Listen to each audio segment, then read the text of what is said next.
cradle of civilization, Union still seeks to unite the human diaspora. But now, an edict, long since forgotten, can be heard again, scream from beyond the stars. Will humanity hear? Will we understand? For now, only one thing is certain. Our Lancers will respond when the Starcriers fly.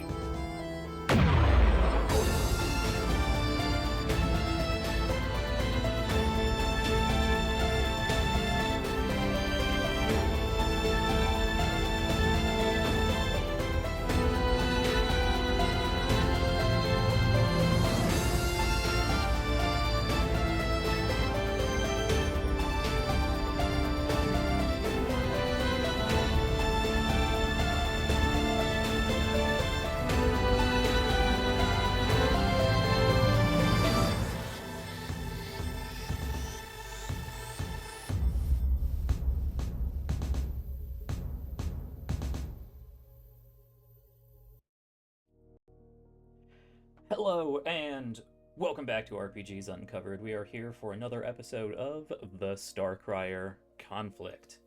Let me just double check my volume here. I'm going to raise that a little bit, because I realized I've been quiet in my recent episodes, going back and doing the podcast. But hello, folks. How's everybody doing? I see we got a few people in chat. Hello.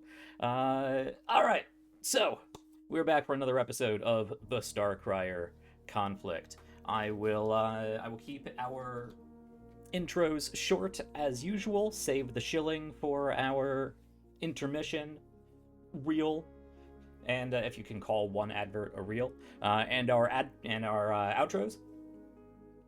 But as always, I like to start by directing people over to the mayhem meter, because I am.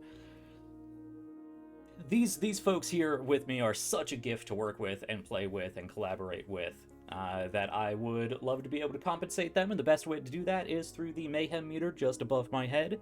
Not only does any of those funds we get through there get split up and sent over to these lovely folks, it also causes some mayhem.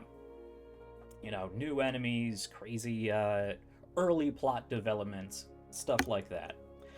So you can you can scroll down a bit on Twitch, head over to the About tab, and there should be a nice bright banner down there to check that out. Other than that, you can head over to the Ko-Fi. We got some really cool stuff over there with some more cool stuff coming up. I know Shiv's messages from her father are on there, and that's going to be becoming relevant, I'm sure, now that we're back on station. As well as a number of after shows and other little tidbits and hints and whatnot. From behind the scenes content. So a number of different ways that you can support the channel, but the best way, really, that I always forget to mention is just being here. So thank you for being here. Go tell people about the show, hit all the buttons and, whatever buttons you can afford to hit. And, retweets and comments and whatnot on all the social medias are always helpful. Tell our AI overlords that you like us and they will put us in front of you more. Or at least that's what they like to tell me. Anyway, let's get this started, because we have a lot of stuff to, well, these lovely people have a lot of stuff that their characters would like to get up to, now that they are back at Far Station 12, and can get kind of back into their normal slice of life. We'll see how much that life has changed in the intervening years they've been out traveling among the stars in our relativistic distances universe here. So let me throw it over to the players to say hello. Hi, I'm Sean, he, him. Tonight I am playing August Solitaire Walker, also he, him, who may or may not be suffering from some level of paracausally induced anxiety at this particular moment in time.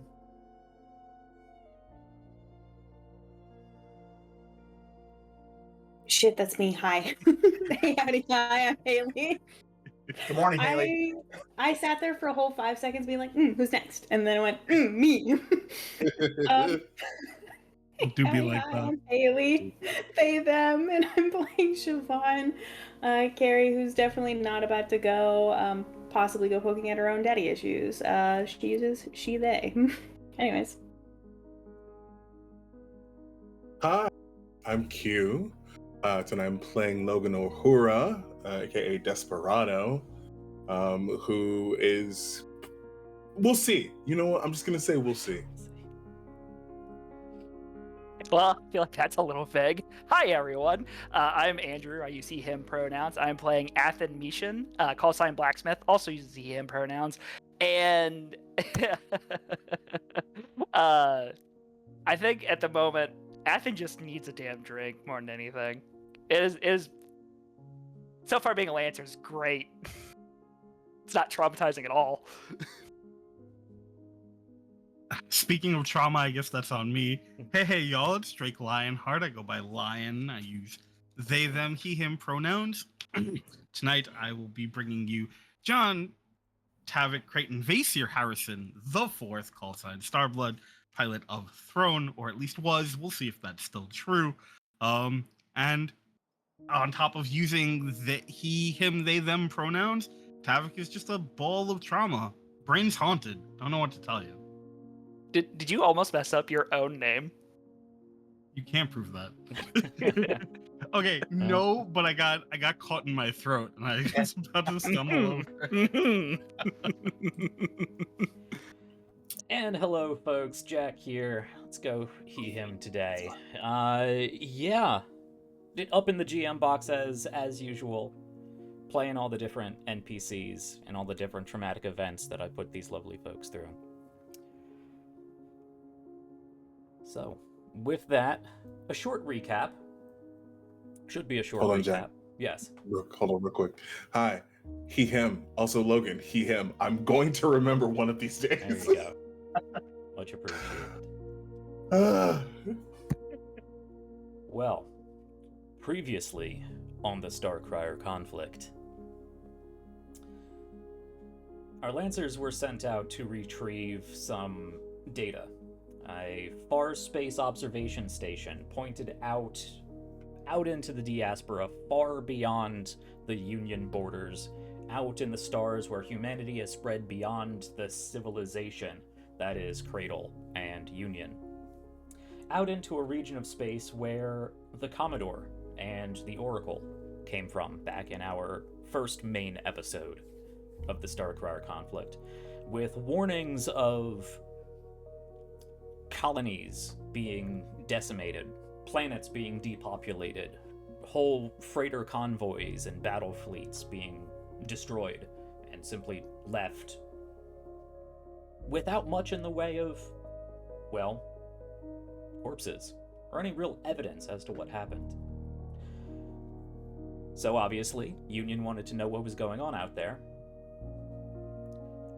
And as scientists and observers were looking out into that region of space, it seems they found something, and then the station went dark. Our Lancers were tasked with heading over there to, well, confirm what was going on, rescue people if they could, but primarily to retrieve that observational data. They did. In doing so, they seemed to be caught in whatever paracausal loop isn't the right word, but paracausal phenomenon that the station and its crew, at least some of its crew, seem to be called in. And looking at the data that came in this region of space, a nebula. They looked at it for a moment, and it felt very familiar. Comforting, even, in an existential horror sort of way. And then the center of that nebula hollowed out, so you could see the stars beyond it, as if a tube was just driven through it. And that is not how nebula works. And in that same instance, recovering from some sort of immense shared headache, they were informed that this nebula, or at least part of it, was outside of the station. Also, not how nebula work. They quickly evacuated, and that turned into their first Starcrier, which actually I can bring up if anybody has missed it, because I have to show off this art whenever I can from the amazing Galen Peugeot, who does all of our art here. Yeah, where are you, my little baby Starcrier Herald? Oh, you know what? It's only on Foundry. We may see I'm it still later. deeply upset that that's just a baby. Wait, what? Mm-hmm. It's just a cute little eldritch abomination. Yeah, just a little one. Just a little one. In the ensuing conflict with this Starcrier, whatever that conflict may have been, didn't necessarily feel like an attack, or at least an aggressive one, or at least an adversarial one. Unclear.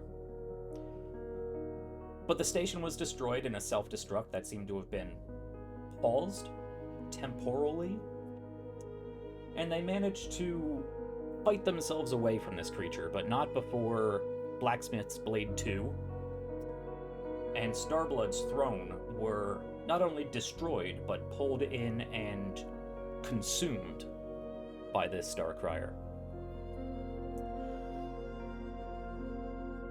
They were pulled in back to safety, everybody blasted away back through the gate, and there was a short conversation on their way home before they called back to base and reported, well, aliens. Or something alien, which is not common in the Lancer lore, the Lancer universe. As far as they are concerned, this could very well be the first seemingly possibly intelligent extraterrestrial life that has been found, anything more than simple animals, many of which have been cultivated on the planets that Union now colonizes. And then they were stuck in quarantine. Told to go into stasis, woke up some untold time later in a sealed hospital room together, had a bit of a conversation, which went about as well as it usually does when I stick the lot of them in a room together.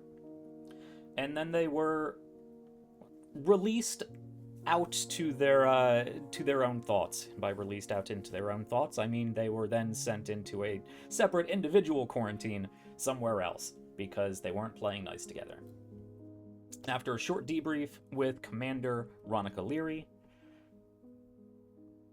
the group split. And that is more or less where we are going to pick up today. So, now, on the Starcrier Conflict, we're going to pick up with Logan, actually. Desperado. Before you put yourself in stasis, as ordered, you did request that the commander reach out to Morgan Troy, your partner, and let them know that that you were on your way home, that you were safe. The debriefing did not go, I'm going to go out on a limb here and say it did not go in a manner that you were pleased with, Logan, and you stormed out towards the end.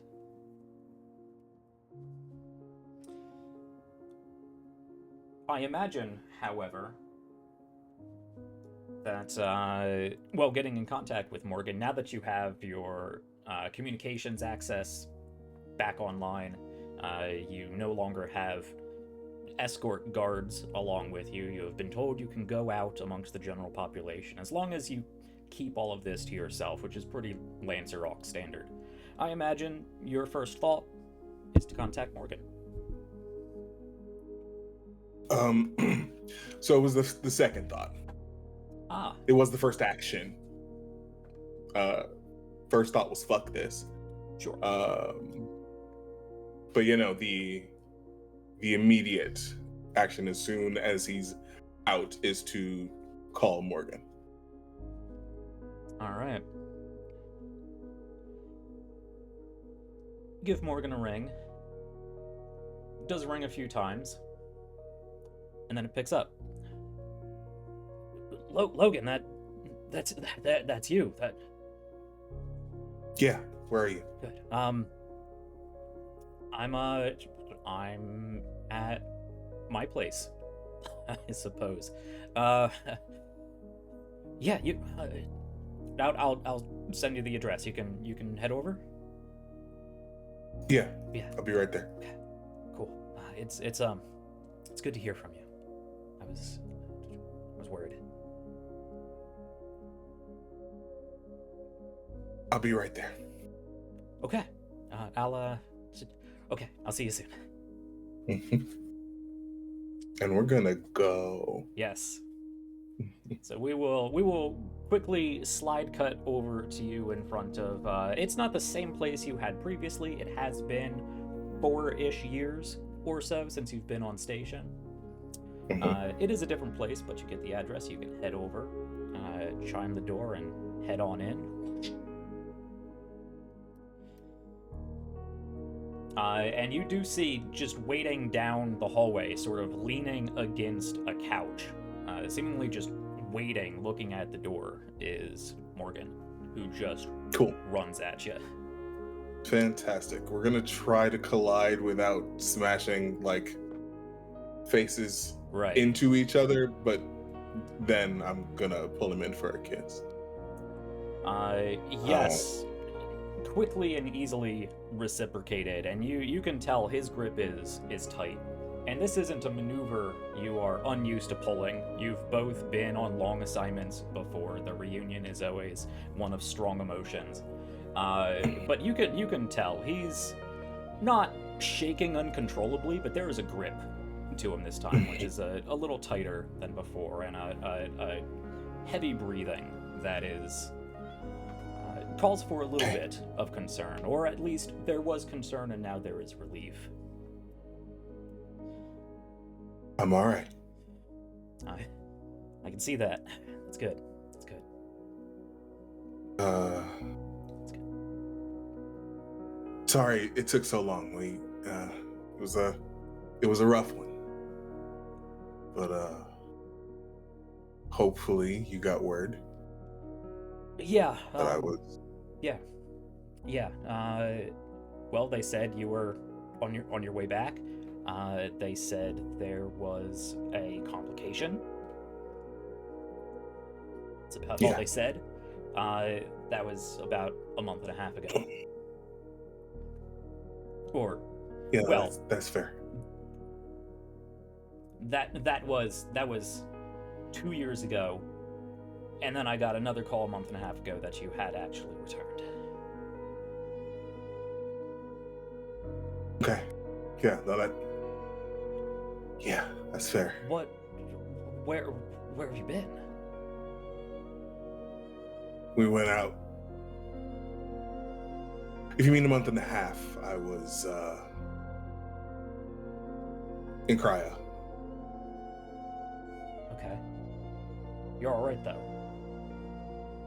Yeah, no, I'm good. Okay. It was a rough one. And I'm unfortunately not able to talk about it. That was my next question. Yeah. No, no. But we're gonna be here for a little bit, I think. So you and I can start making plans. Okay. Figuring out what it is we want to do.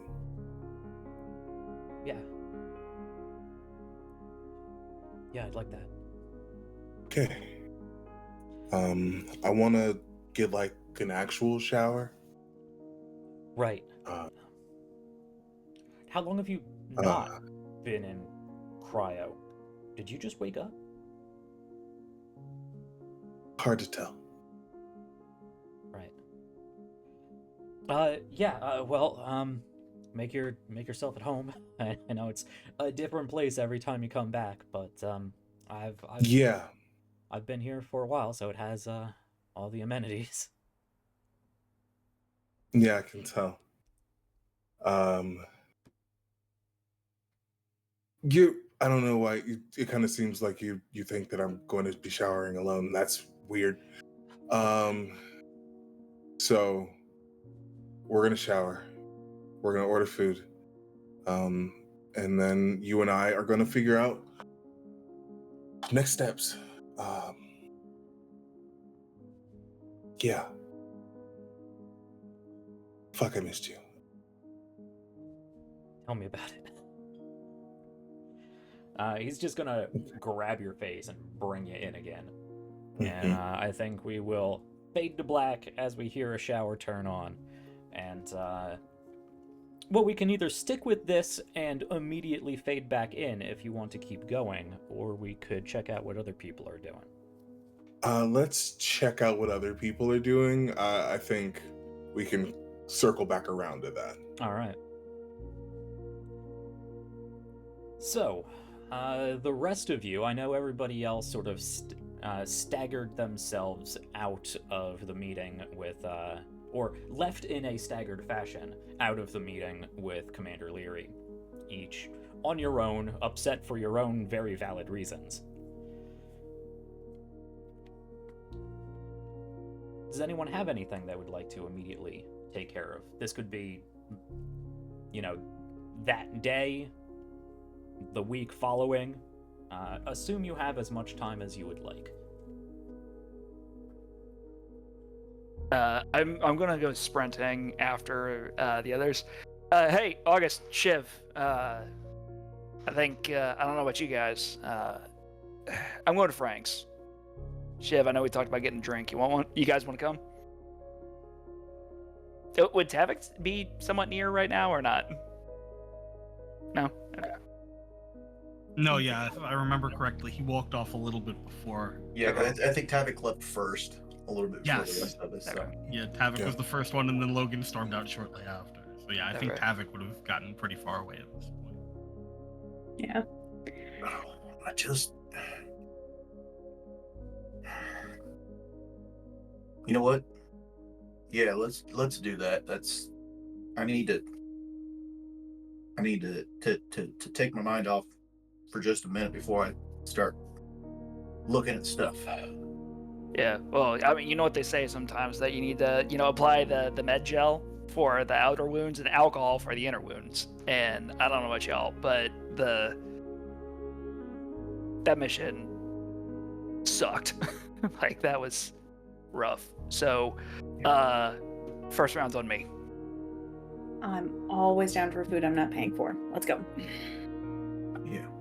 None of you guys are paying. This is union. That's fair. Like, I'll put in the first order. Yep. You have to go fetch it from the counter. That's what Yeah. this is. Yeah. You're on a merit-based credit system, which is very high for you all because of your service in the Navy.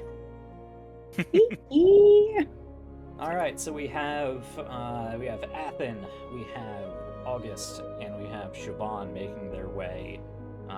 First to a local shuttle bay to fly between the Navy ring and the civilian ring. Quickest way to get there.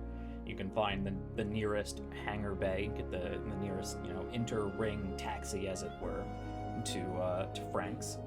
Make your way down the actually quite crowded streets of the station. Even more crowded than you remember. You didn't have a ton of time when you were here last, 4 years ago or so, but there's even more people now. It's definitely a lot more noticeable in the civilian ring as opposed to the Navy ring. You can see the place isn't as clean. They try to keep up with it. Some of the trash cans are full. Some litter that blows down alleyways.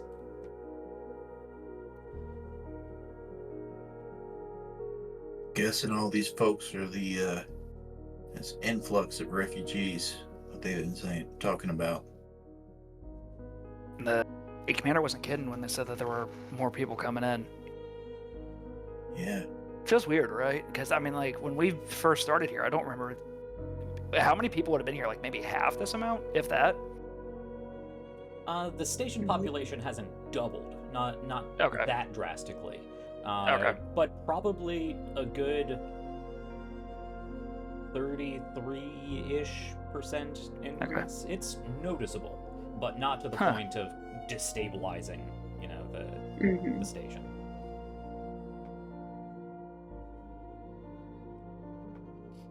Oh. I mean, do we know what the max capacity of this place is? No, I'm sure that when we get close to that, I have a feeling that command will probably make sure they're either redirecting or trying to accommodate in some other way. I don't think that they would put us at capacity. I mean, if this is the rate that it's increasing, they should already be thinking about shit like that.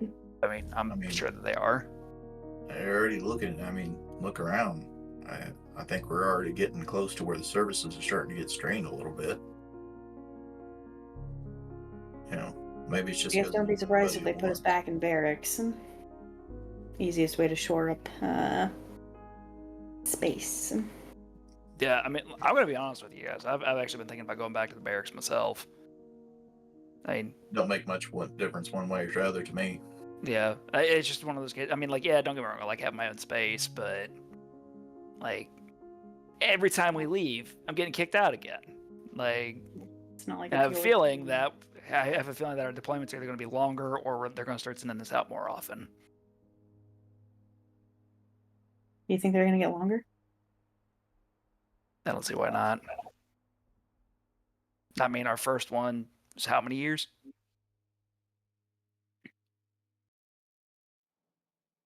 Was it like 15, something like that? Yeah. So. Yeah. If this stuff is actually, from that far out, I'd say there's probably a pretty good chance that we'll be looking at longer and longer away from the station.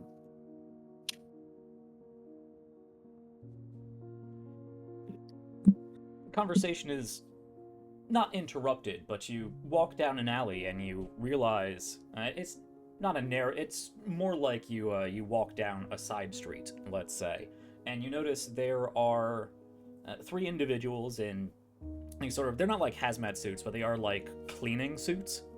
That real slick plastic like poncho sort of thing that they wear, and they have these sort of atomizer cleaner tools that they're using, and they are slowly deatomizing paint, or the equivalent of, off of the side of one of these buildings. It's a whole mural of a wave crashing into the symbol of Union.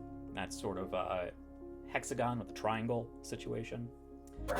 And the wave is breaking out of not an ocean, but what looks like the spiral of the galaxy. And in big sort of paint-dripped letters above it, in this sort of blue, blocky paint, Riptide.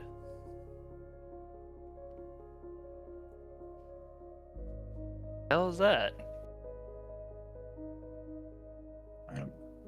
Riptide? I've never heard of that. Actually, Jack, would I have heard of this in all of my not the 3 of us? activities?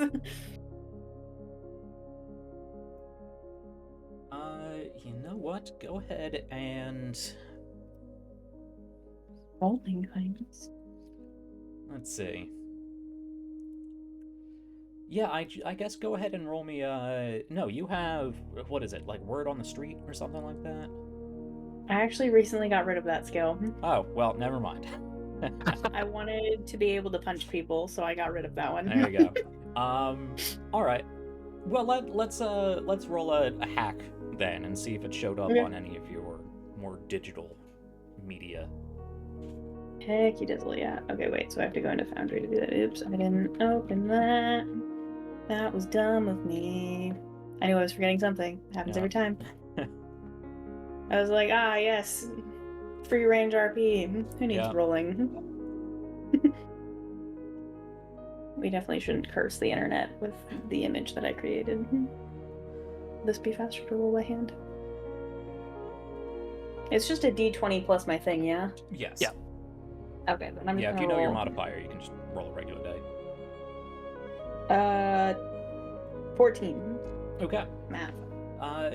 So Riptide, you only heard in passing, here or there, on some of the less reputable forums that you frequent on occasion on the OmniNet. These little data havens and whatnot.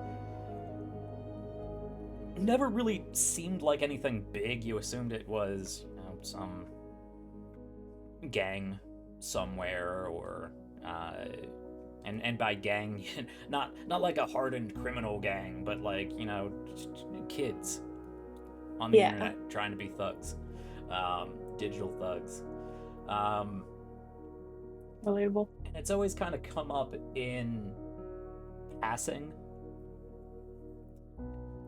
associated with this influx of people inward, this inward migration.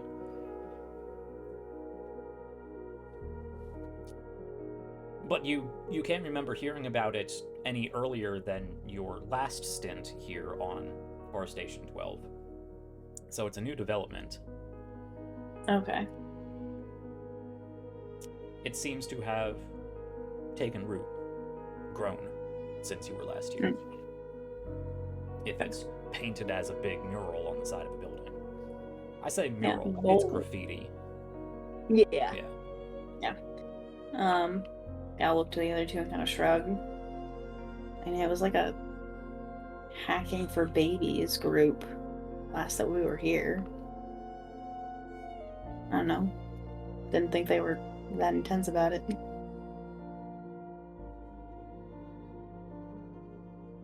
I mean, They grew up a little bit. So what, anti-union sentiment? It was a lot of sort of propaganda pieces trying to convince people to move back inwards. It's not exactly anti-union sentiment. It's anti-diaspora sentiment, really. Got it. Interesting. Okay, so it's more like come back into union, like... It's not come back into union, it's go back into union. It's anti-diasporan sentiment from diasporans. Oh. Got it. Okay. Sorry, I thought it was like just based on the the symbols, it sounded like it was like trying to overwhelm kind of thing. So. Yeah.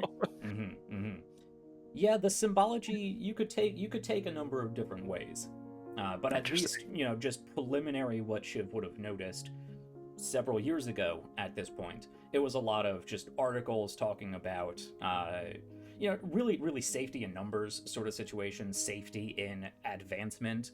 There's no reason for humanity to be spread out on all these diasporan colonies where they're just eking out a living in these terrible conditions when there are core worlds that are, plates are full and schools are happy and everything you want is free.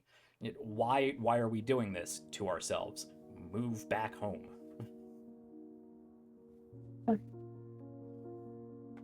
Yeah, I'll offer as much to the other two as if that's kind of part of my finding. Yeah, it wasn't really a hacking group. They just, used it on occasion to insert news articles here or send out newsletters or force newsletters on people or something. Real amateur stuff. Hacking for babies.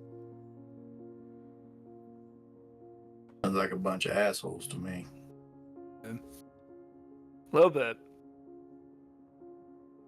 Seem to be getting what they're wanting. Don't know why that escalates you to graffiti, but whatever. Probably youths just with too much time on their hands.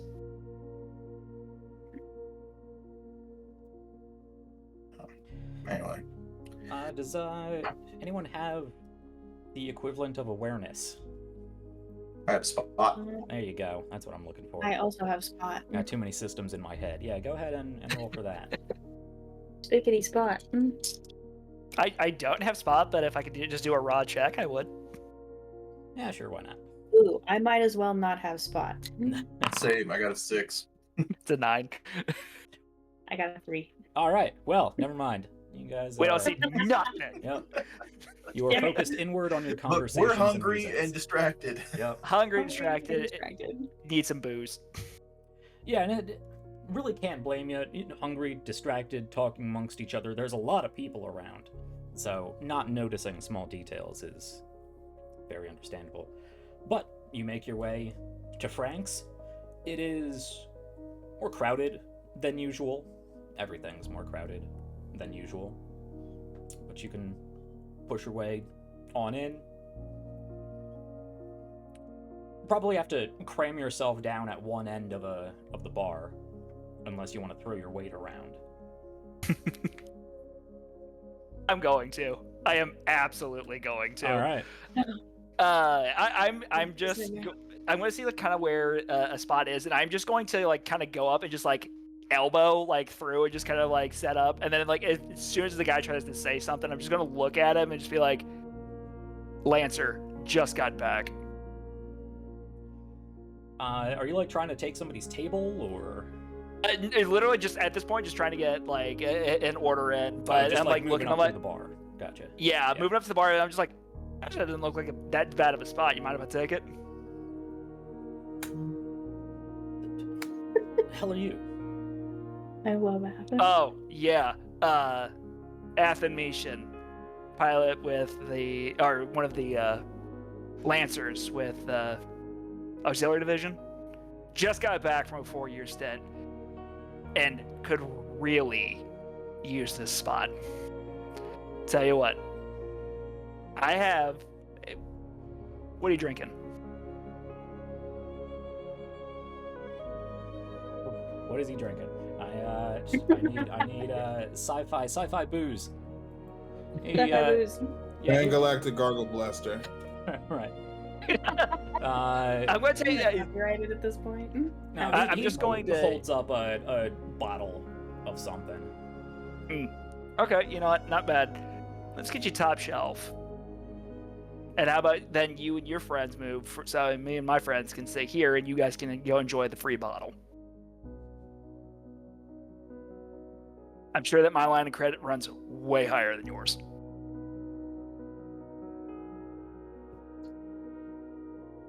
Fancy union I feel kids. like Shiv and August are just standing back here like, this is so intense. You think he'd be upset if we told people we didn't know him? I mean, it would make him sad, and then he makes that face. Oh yeah, that face. Sure. What Why face? the fuck Beard not? covers most of it. Buy me off. Exactly, it's the eyes. And tell you what, and I'm just gonna like hold up for 2 bottles of top shelf. All right. Yeah, quick conversation with the bartender, and you're able to swing it. Yeah. They look not impressed, but maybe a little surprised that you were able to swing it. And he does pull down into 2 big bottles of some pretty good stuff. Hand it over to those folks, and oh fuck, we can drink anywhere, I guess. Your service is Welcome home. appreciated. Appreciate it. And then I'm gonna wave to August and Shiv, and then just kind of like flag down the bartender. Yeah, need 3 Gregorian fireballs.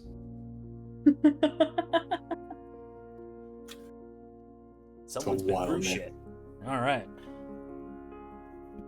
I am writing that down. Love it. Love that. It's the And this is a shot that not only is it served on fire, but it also has like these like really like bright hues of like red and like orange like alcohol in it. And the thing is, it burns like a motherfucker. A common like idea is that you might be able to put a shot of it like in a vehicle and actually fuel it for a bit if you need to. Yeah. That tracks. just like, oh shit, I'm gonna have heartburn for like ever. Rim kids. You get called union. You get called union by these diasporan people, and then bartenders calling you rim kids. Nah, I've been called worse. Not in a disrespectful way, but hey, yeah, you're drinking that stuff from out there. Gotcha. Well, they'll set that up, pour that out, light it on fire, push it forward to you 3. You can Just raise a glass to my fellow pilots. Welcome home. Just Throw it back. Oh, It does not matter how good you are at drinking. Everybody feels that one. What the hell they put in that? You know, there's a rumor that it actually is gasoline. But the best part is, wait for it. And then all of a sudden you just get like a quick like wave and just like, oh. And you just like instantly relax. Well, if I ever need to remove paint off of something, I'll remember that. You think about working that mural out there? I think What? Who's to might say work they're on not just about already anything. using it? Might be. All right, we need food before this goes any further, because otherwise we're gonna be dragging home. Oh, you guys might have to carry me, just so you know. That's my plan for the night. You're heavy. Yeah, you're little. Oh, rude. Rude way to talk to your current like taxi cab at the moment. All right. I mean, you're not wrong. You think we should try calling Savick, see if they want to come down? Are you? Normally, I would say yes. But I'm trying to bury the fucking hatchet, and then they open their mouth. Tavik was in a pissy mood. We all this were. whole day, and we all were. Give it a day. Let it sit for a bit and come back to it. Fair enough. Well, I think Tavik needs some time alone, away from all of us. That's fair, and I'm just gonna go ahead and get another shot down that. Hey, so about what I told you guys back there. I mean, Logan kind of already knew. I mean, not like a whole lot, but he knew. But are you guys cool with that? Yeah. For some reason it shouldn't be. I mean, you go around kicking puppies and kittens or something? No. You're fine. If it had been something that I felt like we needed to worry about, or something that was to a point where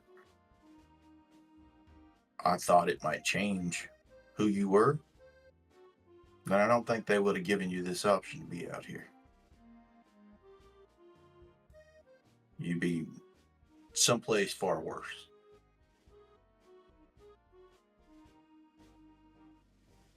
That's just my opinion. I've met worse.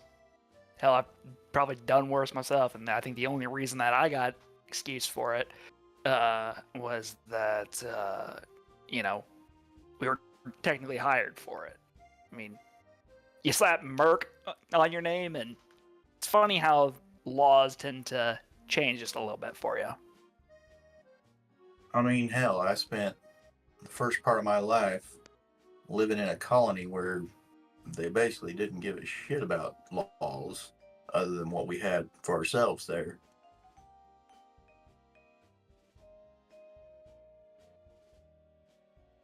I mean, I killed my first person at 19 years old, so... Oof. So, heavy. But, Thanks. Look, Shiv, you're good people. You're part of the squad. We've all been training together. We're still learning about each other. We accept you. Look, we're all a bunch of screwballs in our own way, right? Yeah. I think I'm figuring that out. Yeah, I figure if you're one of us up until you prove you're not. That make sense?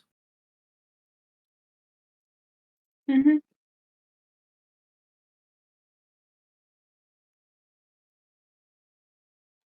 So if I perchance happen to one day hack Athens music and change it all to Desert Apes, Is that proving that I'm not a part of the team?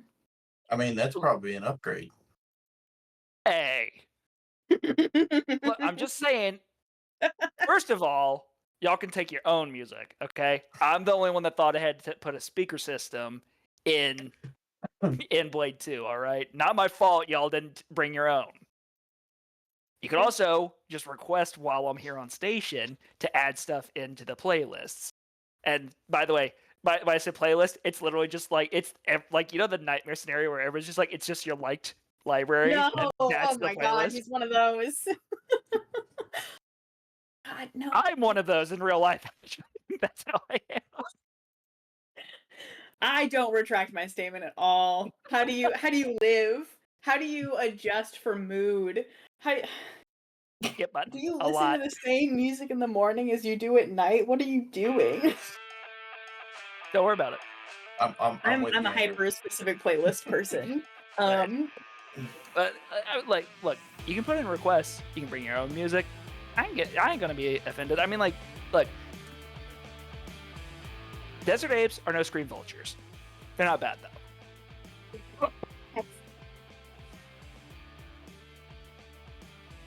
Okay.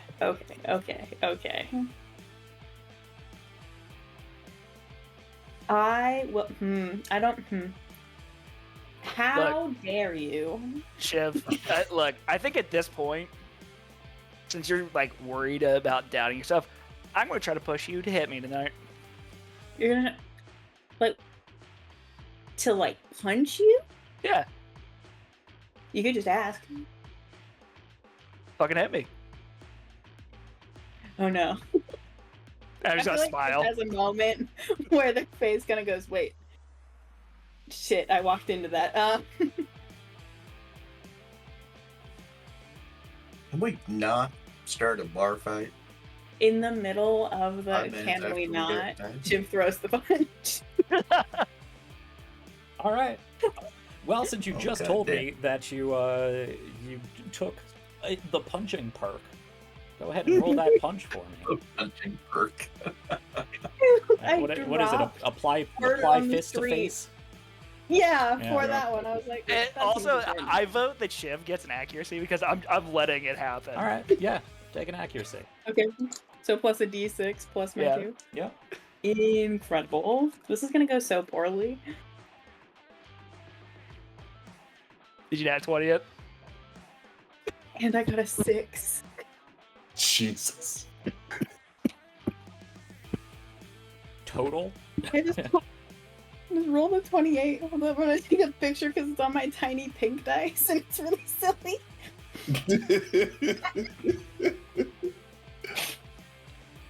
So what did you anyways, a nat 20, and a 6 on the d6 plus 2.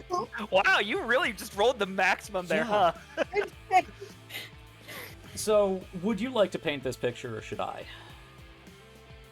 I don't feel like Shiv realizes that they're capable of this. They've never tried to punch someone. Not like this. Yeah. I would say outside of sparring, yeah. Yeah. So I imagine Athen, you weren't really seeing this coming. Even though you asked for it, you're like, she's not gonna do it. And even if she does do it, she's gonna punch you on the arm, and it's gonna be like, ha, girl punched me on the arm. So you throw back another drink, and as you're coming down, before the glass even hits the table, you just feel a brick hit your jaw. Your head spins, the rest of your body spins, and you hit the floor. And I am laughing my ass off. And I'm just gonna let you lay there for a second, clap for a second, then climb back up into my chair. I'm so sorry. I'm so sorry. No, that was fucking great. Oh, damn. Ow! Hey, I've had enough of that bullshit here. You take that outside. All right. Look, I literally asked for it. It's fine. Ow! Why did that hurt me too? I'm just gonna right. Strong jaw.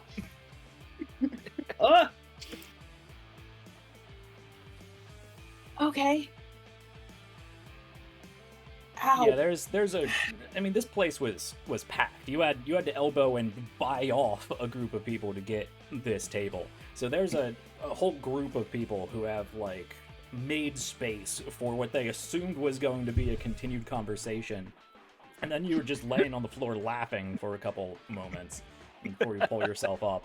And people are confused. They're not sure if they should be throwing chairs or helping you up. They're not sure what's going on. And I'm gonna grab Shiv's arm, just like lift up, and just be like, "Hey, come on, everybody, give it up for Shiv!" No, oh god, this drew so much attention. Nice quiet drink. Perceive them. You get a few people in the background like, yeah, Shiv. Yeah, all right. Y'all both got that out your systems? Oh yeah, I'm great. I think so. You know what? The best part of the Gregorian fireball, I barely felt that. Oh, good. Lucky you. And there's definitely like blood running in my mouth. Well, now that you got Athens' teeth nice and loose, I do have a favor I wanted to ask you, Siobhan. Yeah. Yeah, what's up? Do you also want to be punched? I won't punch you. Yeah, punch him too. You shut the hell up. Yeah, fuck you. Wait, what'd you say? Oh no. Calm your goddamn. You got this? Half of going out to eat with this team is fucking babysitting for August. Look, would you just sit your ass down, Athens? Want me to find another little girl to lay you out? Uh-oh. It just. Uh-oh. Uh-oh. I don't know. Is your mom available? Hey, yo, see? They started it. They started it. I sit your ass down. What you sit the say? hell up, get the hell out of here. Oh. Most of the group's gonna get thrown in jail. Oh no. Alright. We're bringing that break episode. We'll get called. This is not what we planned. When I had brought up the idea of a brig episode, this wasn't what I meant. No, certainly not. This wasn't the people involved. No. There is a guy in the back who like stands up, and then you notice a few people like grab his shoulders like, you are too drunk for this, my friend. What? So you do not want that smoke. No. So, what I was saying is, so all this stuff that what we talked to the commander about and everything, it's got me real curious, and I want to try to find out everything I can about weird shit like that. And I thought anybody can help me try to find information. It'd be you. Yeah, no, that's already definitely on the checklist. I mean, we just had this conversation. You're aware that the way that I do these things is not up and coming. I mean, I get that. I mean, I could try the nice way first. I just almost guarantee there's going to be nothing there. Well, I don't believe that. Because people have this tendency to put things down. They write things down. They post things. Even if, it's not out there on some, the big bulletin boards or repositories. People see stuff and they record it. Know what I'm saying? Even if it's not like official stuff. Okay, so you want personal data that might be mentioning this. I want everything. Okay. I'm just saying it might be best to be circumspect and legit on going about things to begin with, at least, because you don't want to draw attention.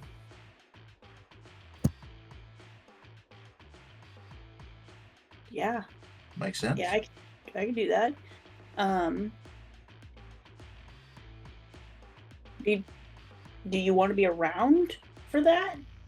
Actually, no. Don't be around. I'll bring you what I find. Same.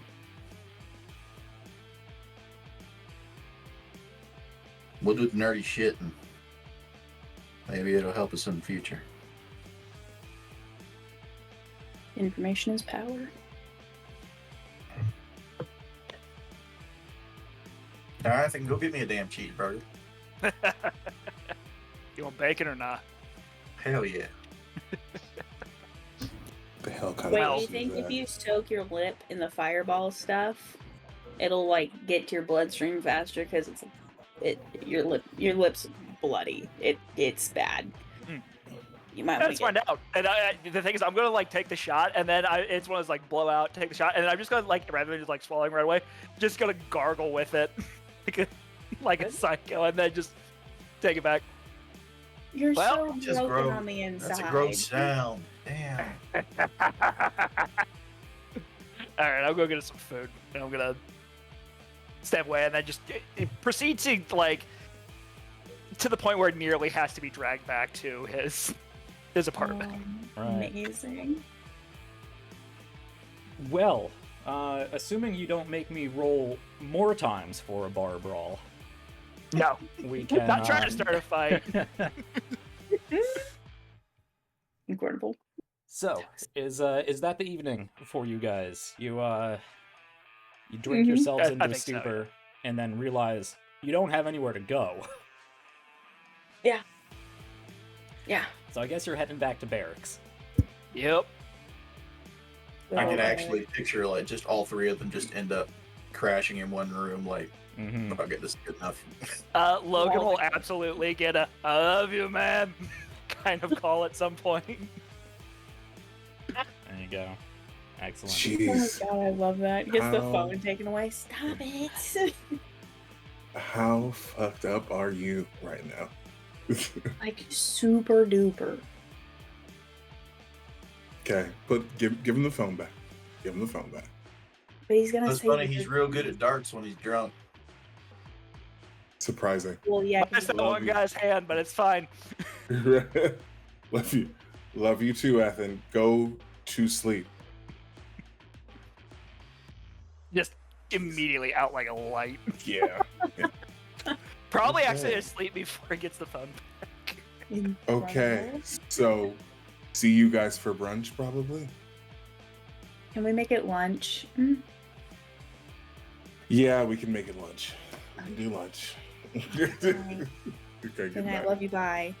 Love you. Bye. Like- All right. Well, we will let the night fade away there, as it will. We don't have to take this day by day. I advise that we don't, or we're going to be here for a long time. I still don't know what Tavik did. Yeah. I don't think Tavik did anything super exciting that night. I think most of that night for Tavik was trying to get arrangements set up for, somewhere to stay because obviously he refuses to stay in the barracks.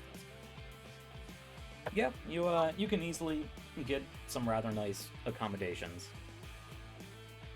Room to your own. I think the view. the next day though, Tavik, there was something that I would like. All right. Or at least attempt to do, because I think Tavik, when he gets up the next day, is going to attempt to find the new housing, whatever it may be, for Shiv, because there's a conversation that Tavik wants to have with them. But I don't know that that information can be found because it sounds like they were just at the barracks and maybe it doesn't exist yet. Yeah, I mean, if you're, over. I mean, the easiest way to do that would be to call Shiv.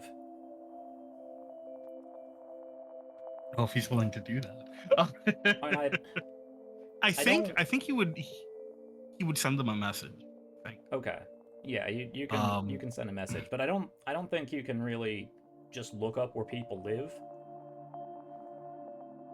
I mean, Dude, well, I yeah, assume if it's a it's safe place. I mean, maybe, but yeah, I don't know if it's like a residential area. I imagine if it's listed, it's listed, right? And if not, not. Yeah.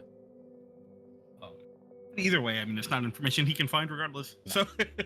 So I do think that they send Shiv a message.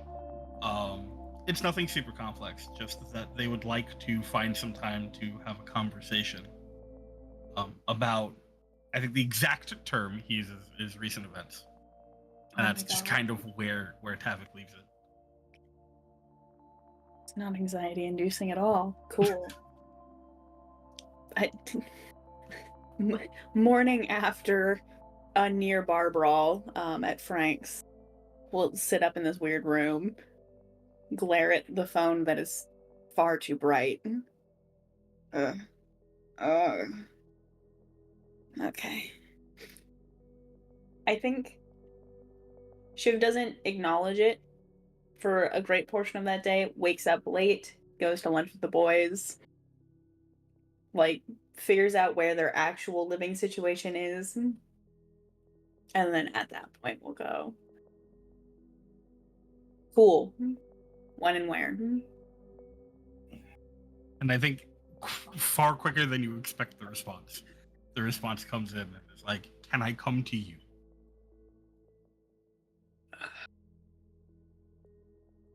Feels like a trap. Yeah, sure. Address. We'll see you shortly. And each of these messages is signed, by the way. Every single email that Tavik sends is signed with the full name. Yeah.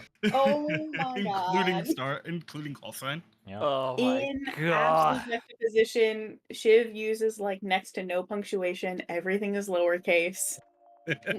There's multiple messages. If You're there's the like worst. multiple lines of text, it's multiple messages. See Tavik, like full on capitalization, including like Oxford commas and everything. No. Oh yes. Incredible. But I think after however long it is, I think so, like that evening maybe. I think there is the sort of whatever the sci-fi equivalent of a doorbell is, or like a notification. Incredible.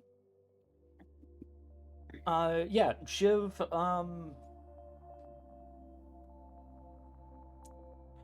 yeah, I think they, unless you really fight back, they are going to set you up in not the barracks, but still on Navy campus and on the military ring. Nope. Shiv almost never argues with housing. And it's this, I think it's probably the same setup every time, where it's just one of those very small studios that has next to no decoration, and really the only personal thing in there is linens and the computer desk. Yeah, so Tavik, you can make your way up to the Navy ring, because I assume you're in a much nicer, more spacious place down on the civilian ring. You can make your way back up here, and I'll leave it to you what you think, but these are the accommodations that, like, general crewmen, not even, like, officers, like ensigns or lieutenants on starships, but these are, like, crewmen's station quarters for when they are back on the station between, patrol bouts. Oh, for sure. It's not surprising at all. Another thing that they can complain about unfair treatment for. Yeah. So you can walk into this large, flat, square, gray building, down this large, flat, gray hallway, into this large, flat, gray door, and hit the door chime. Yeah. And then just standing there, perfectly rigid, back straight, shoulders squared, arms folded behind their back. We'll open up the door. I don't have extra seating, so just stand or sit on the bed. So we'll let him in. There's a moment where Tavik sort of looks past you at the bed, and then there's the faintest, like, arch of a brow, and take a step in, and just sort of stand there, like, right past the door frame. I'm quite accustomed to standing, but thank you. I'm surprised. I would have expected more personality.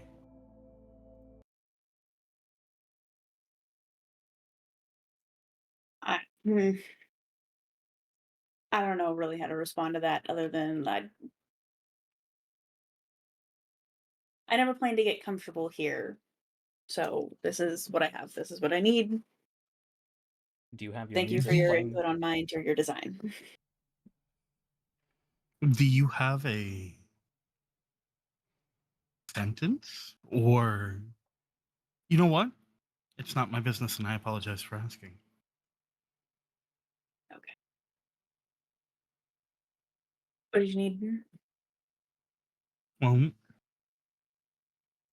first and foremost, I wanted to take a moment to speak to you face to face so that I could acknowledge the missteps in how I communicated with you previously.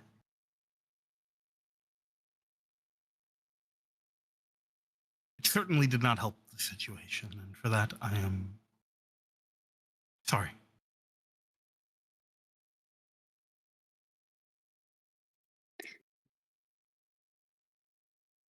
I don't know how to word this in a way that doesn't sound dickish, so just assume that I'm not trying to be a dick. What exactly are you sorry for? I will ask that you extend the same courtesy.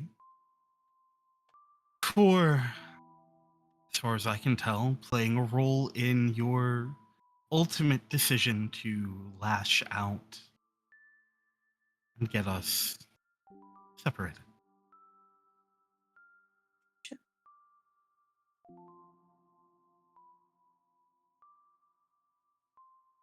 Can't say I didn't egg you on, so Yes, but I did not have to take the bait.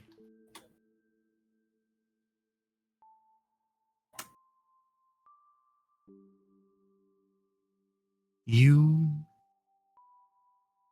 are disgruntled, and while I think at this point it's clear that we can say that perhaps I have some kind of comprehension as to where it comes from, although I'm sure you wouldn't want that statement to be accurate at all and would argue its accuracy, at least in the meaningful ways, that I understand that.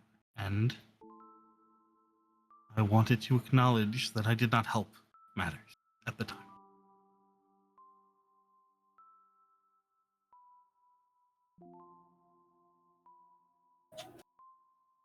I gotta be honest.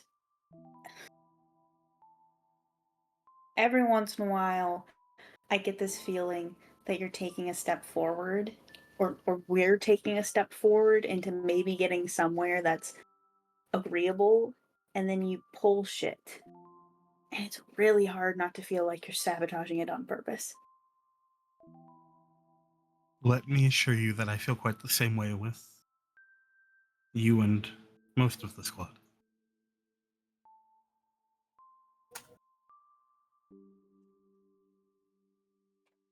Is it good that it's mutual?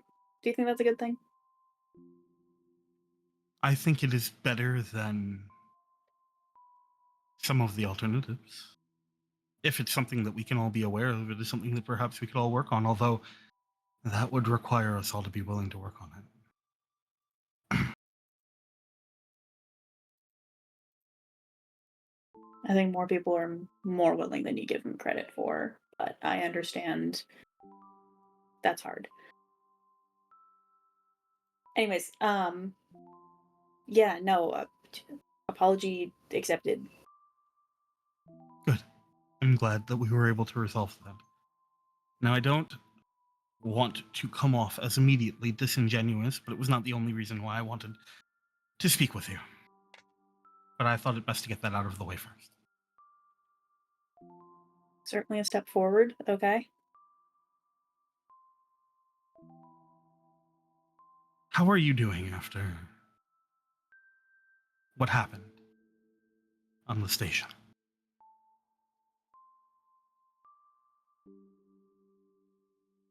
Uh, uh, um,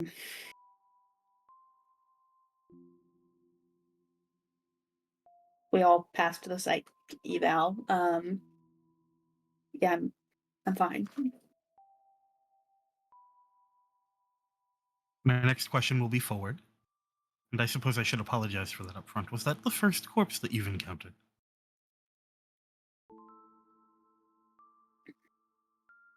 Yeah. Yeah, it was. Not a, not many instances to see a dead body in a core world, as you like to point out that I am from. So yeah, no, haven't really seen a corpse before. I will not assume to know what is in your head, and I will not assume to expect you to be upfront with me, even if I did. But if I may offer something in return for what I'm certain will be a longer conversation next. Unfortunately, in the business that we find ourselves in, it is something that you will have to get used to. And that isn't to say that it should or will be easy, at least at first. I know that it wasn't for myself the first few times, but there is a moment that exists in these situations where perhaps there can be solace found in the idea that it is better them than you.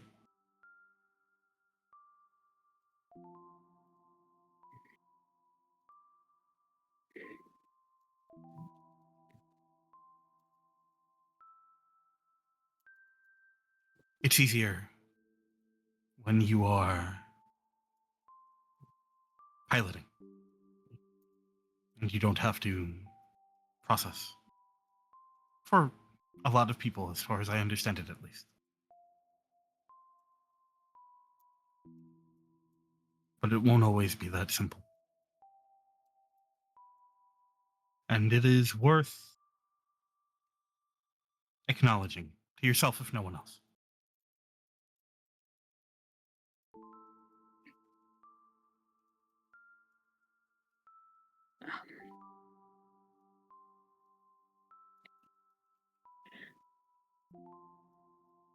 I'll keep it in mind. Now, the last thing I have to speak with you about is perhaps a strange one. But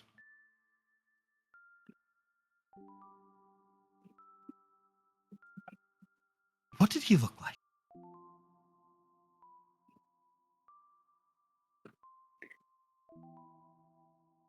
Sorry, we're moving down your checklist a little fast. What do you mean? The man that attacked you, that I shot. What did he look like?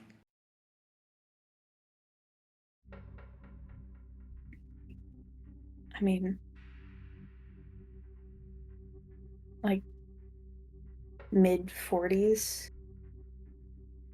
graying brown hair, kind of tall.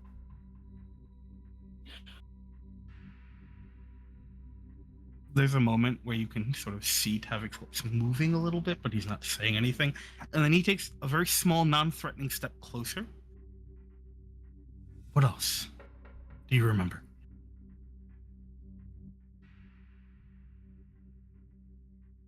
Sorry, it's kind of obvious. You're asking a question because are you trying to get me to confirm something or contradict you? You just said it's the person we saw. What why are you asking? I'm asking for confirmation. I am asking for clarity. Please.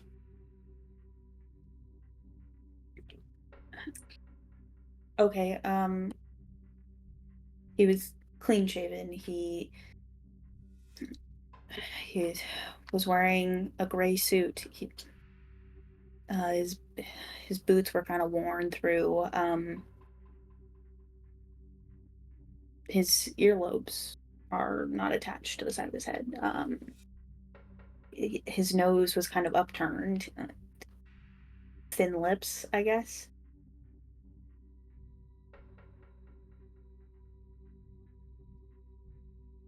What am I confirming?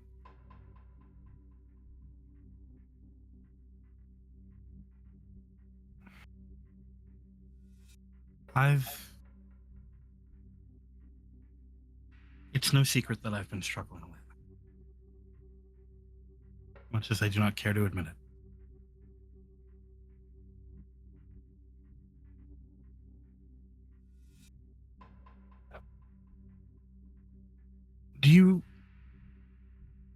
Have you spoken to August very much since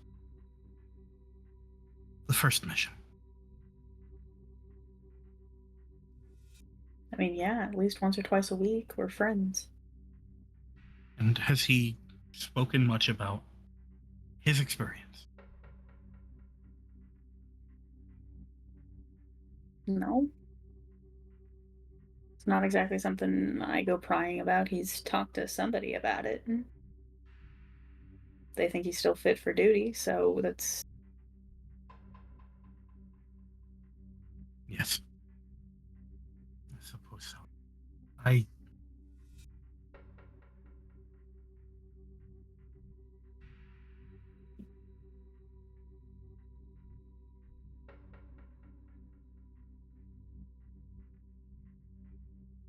Maybe this is... Thank you for your time. No. We're not taking 2 steps back. Come back.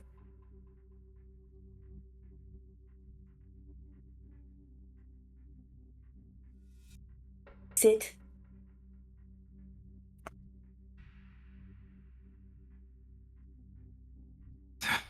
And he will reluctantly take it. And when he does, he sort of... Something that I don't think anyone has ever seen. But he sort of hunches over, and his elbows sort of rest on his knees, and his fingers sort of interlace down.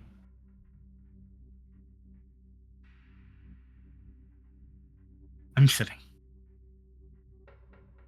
Shiv will sit in their computer chair, roll over to be, like, in the same zone.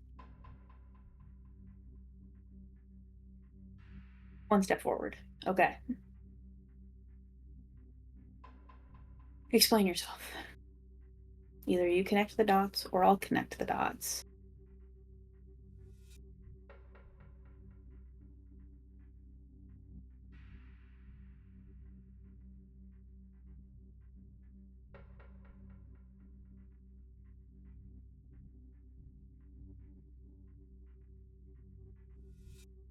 No,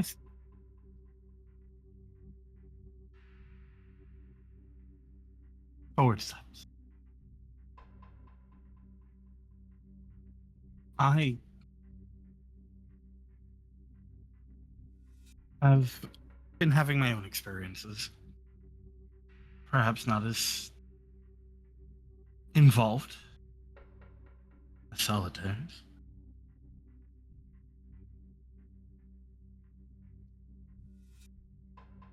When we were on Dressful One, and the Commodore took Solitaire and I to see this Oracle, this raving mad lunatic, and he attacked August. I reacted in what I felt was the necessary way at the time, and unfortunately it cost the man his life. He's dead and well gone. They even brought back his corpse.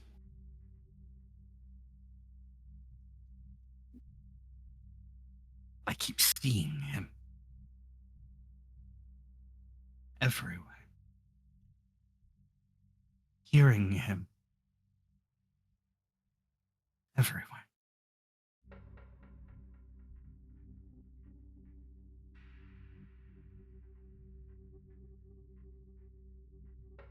And I have my fair share of corpses under my belt. Unfortunate truth of my upbringing. But I have to admit that this is a new experience for me. Usually when they are dead, they stay gone. Usually.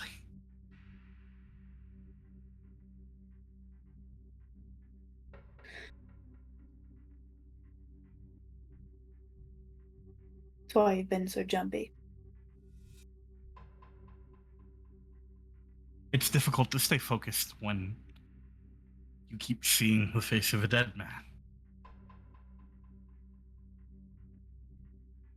Doubly so when they threaten the lives of people you are supposed to protect.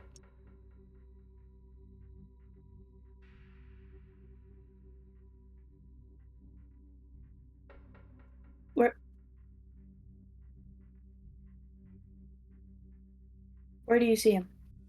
How does he come up? He just is there. He is in crowds. He is other people. He is in my ear and everywhere. It's auditory too? Sometimes.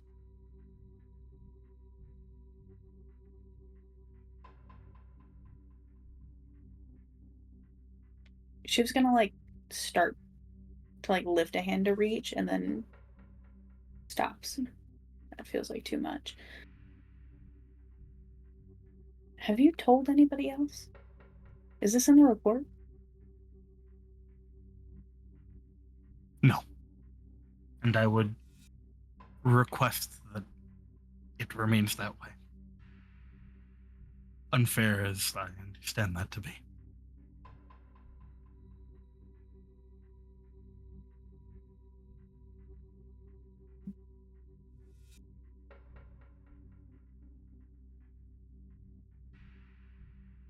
Okay, so the dead body that you shot on the ship, you saw him. I did. And then I shot him again. Well, to be totally frank, I didn't shoot him the first time.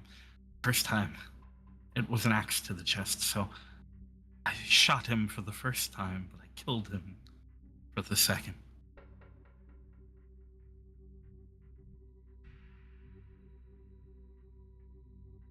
Okay.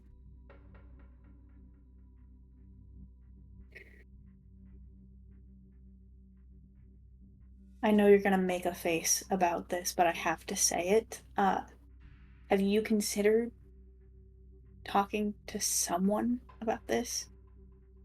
Like a qualified someone?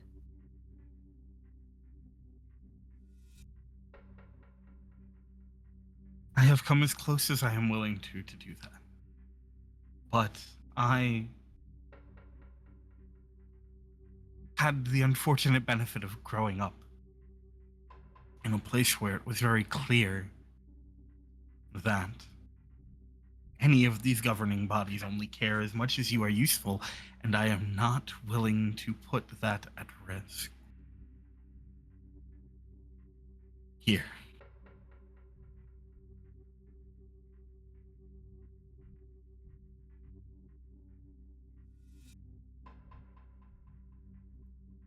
Okay.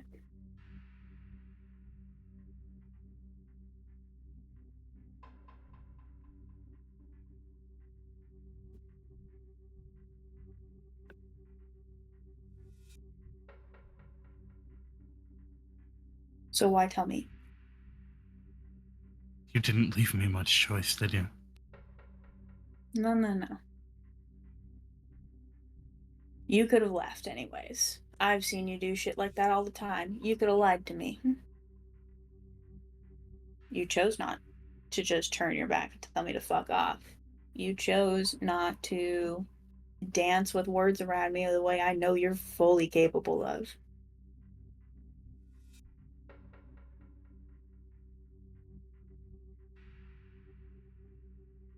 Do you believe that that might be a compliment?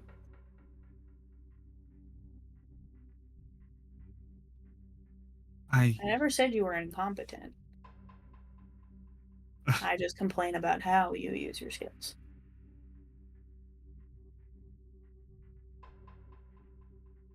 There's a noticeable reaction. The use of the word incompetent. But it's gone very quickly.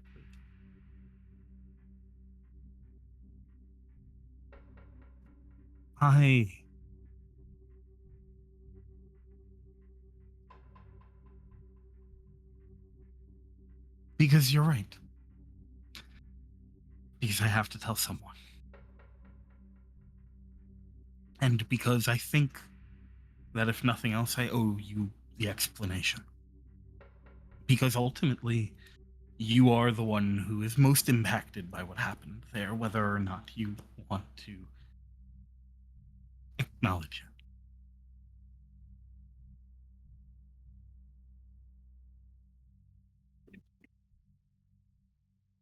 And I suppose there is no real way for me to ensure that you won't share this information, except to ask you not to.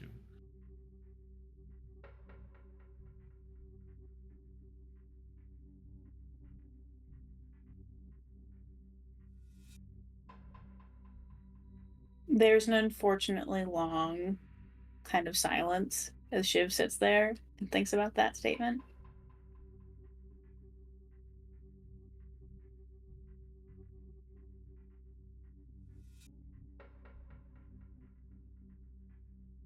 You promise it's important. That it stays quiet. Do you promise?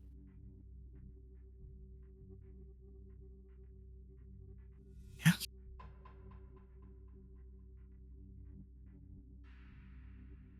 I need to be here. You don't have to explain it right now. I don't need your reason.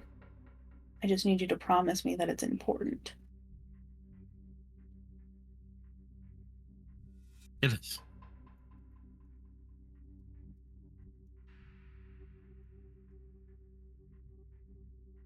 Okay.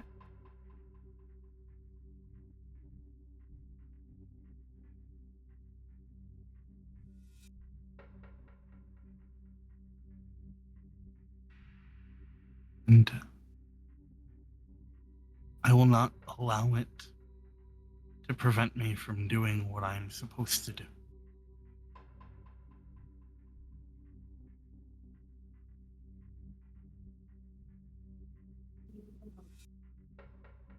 For any of you.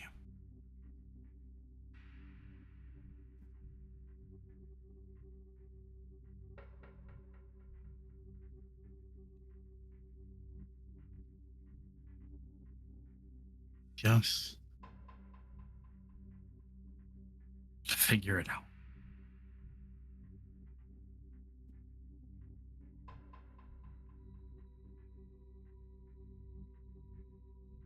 Why don't we make a deal? The next time, before you go wildly firing your firearm at a dead body,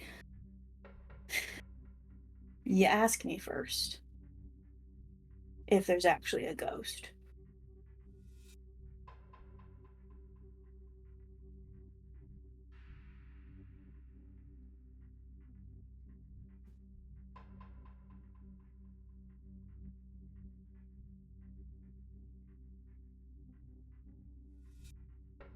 I think I can do that.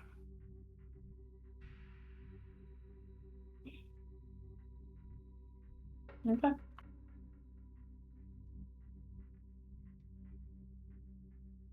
I'm like pretty sure that's like 3 or 4 steps forward. I think we're at a net positive at this point. We'll see if it stinks.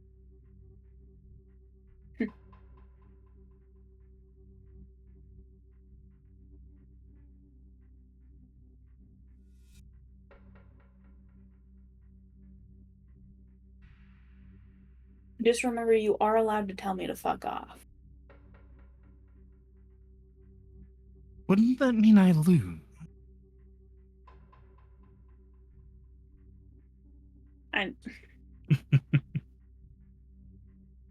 Yeah, whatever. Okay. Anyways, That's was not that a no. I'm not saying I'm always gonna listen when you tell me to fuck off, but you can make a solid attempt, and if I think it's reasonable, then I might actually fuck off. As long as I can take the spoon out of my mouth long enough to say it. See, you're getting it.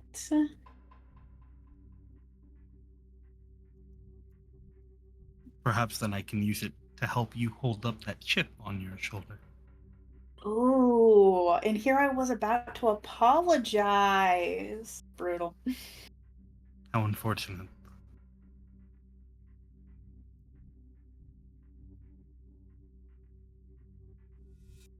Actually, no. I realize you've been taking a lot of steps, and I have been being, I don't know, really stationary. Does it actually like bother you that I call you that? Earlier, when you asked me to sit, you threatened to put the pieces together yourself if I did not. I didn't call you on it then, but I think I will now. And then he leans back to that sort of rigid, sort of arms folding again, and just sort of watches you with a look of amusement.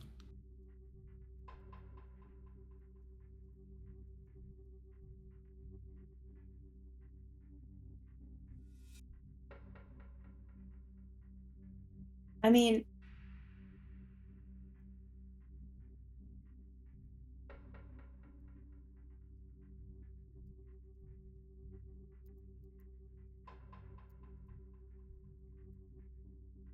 okay, so this might surprise you, but I do know you're a person.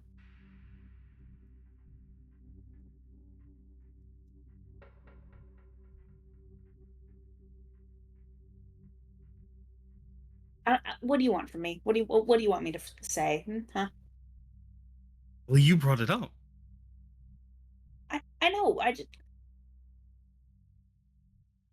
Forward step.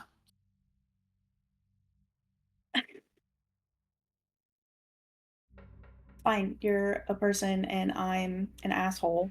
And I've been calling you that because you had this nasty habit of pointing out that we're oh so similar, but I simply could not see that because you're a dickhead 90% of the time. Not all the time, because you are a person. So I can't box you in like that and just call you a dickhead all the time.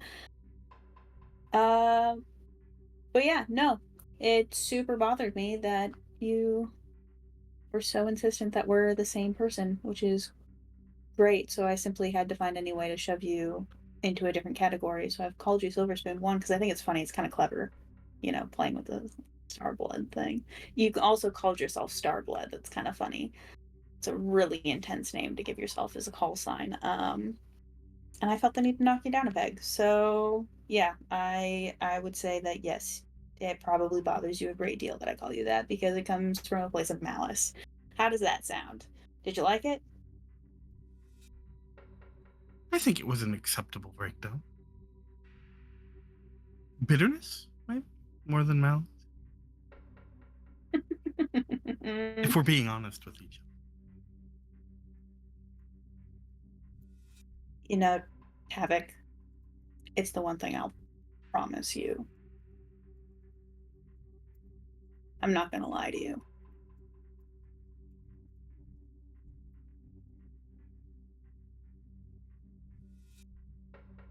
Promise I can return.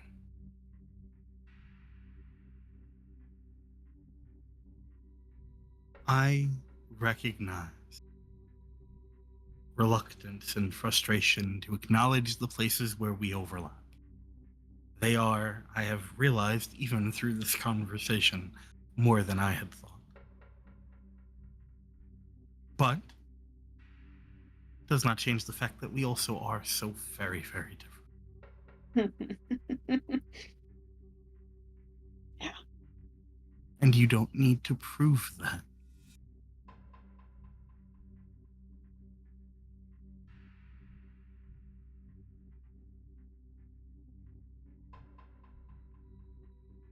As someone who has spent the later years of their life working very hard to be who I am and not who I am perceived as, trying to varying degrees of success, let me suggest that the frustrations that you feel perhaps have better outlet.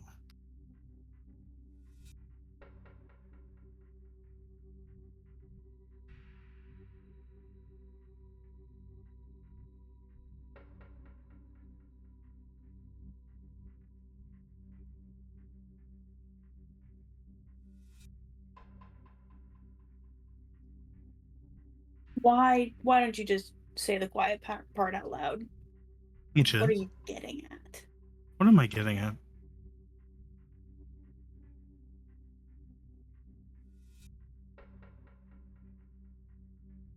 Oh, are you just not wanting to repeat that truly eloquent monologue from the hospital?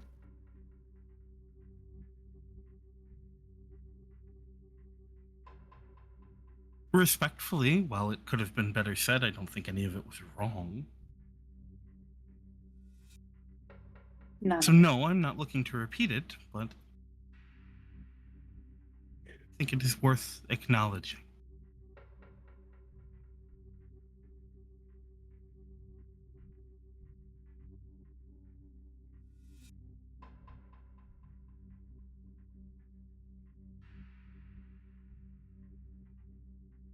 You may not have chosen to come here, but it doesn't mean it can't be something different.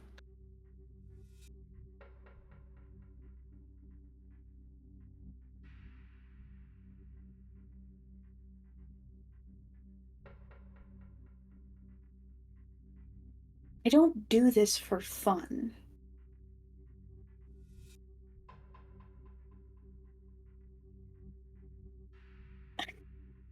I didn't choose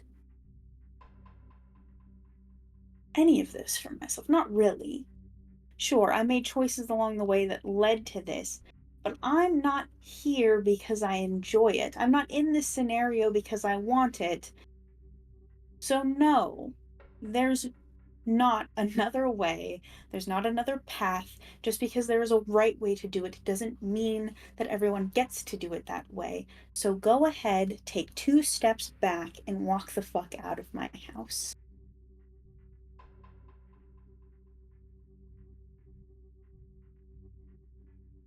If you still don't get it,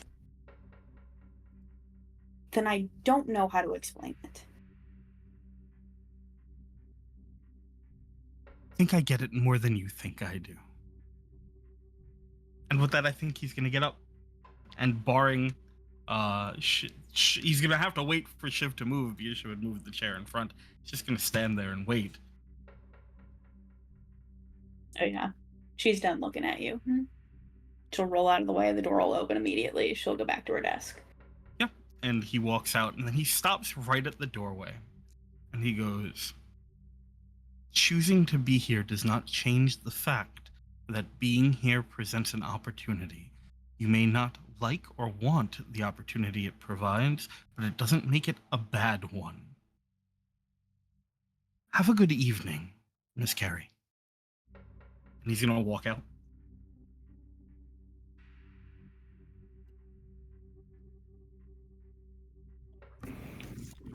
We were doing so well. We were doing so well. There always has to be at least one step back. At least. One step So forward, well. like 6 steps back. Jesus Christ.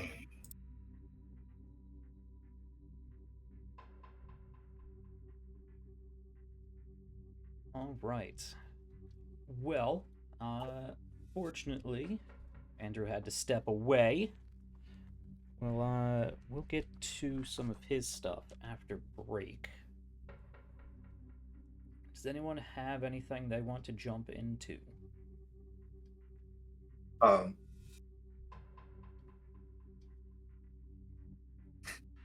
Yep. At some point, probably the next few days, a couple days down the road or whatever, Logan would get a message from August, asking if he could come help out with some stuff in the engineering, in the mech hangar, basically, working on some stuff for his mech, and wanted to see if Logan would come help out with that. Yeah, absolutely. I'm on my way. Cool. I'll see you over. All right. And yeah, we'll 1000% be there.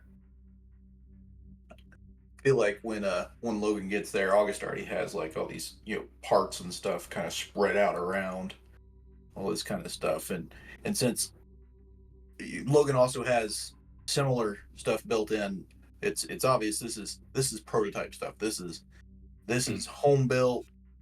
This isn't the regular 3D printing stuff. This is like custom weaponry stuff. He's got Go spread much out further. Here. Yes. Let me ask a clarification. Are you at the hangar bay working on your mech, or are you at a workshop working on other stuff? I mean, it's stuff for the mech. I mean, it could be in a separate workshop or something like that, if that would be better, because it's not on the mech at the moment. Oh, it's just whether you would be going to the hangar for your mech or not. I mean, I feel like it probably would be closer to the mech in case he needs stuff. Like, he's taking stuff off of it and working on it. Okay. So you do head down to the hangar bay where you keep your frames, and you go to the row of little frame alcoves. I say little, large frame alcoves that. I say little. Right. Silly. Head over to those alcoves that your squad keeps your frame in, and they are all empty.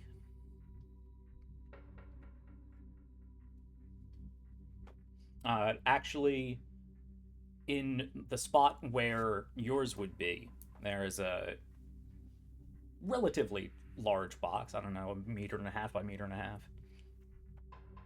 by 1.5 meters. What the hell? Looking around. Hazy, you in here? Yeah. Solitaire. Oh yeah, you're one. Right. Yeah, we got a liquidation order on your frames, so you're gonna have to reprint all this.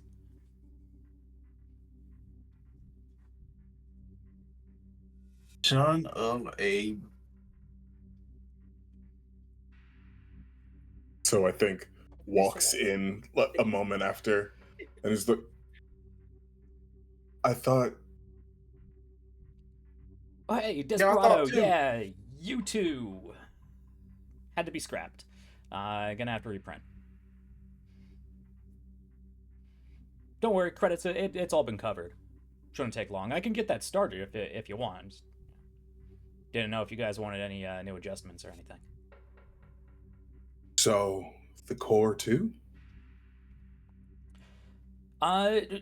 Well, we got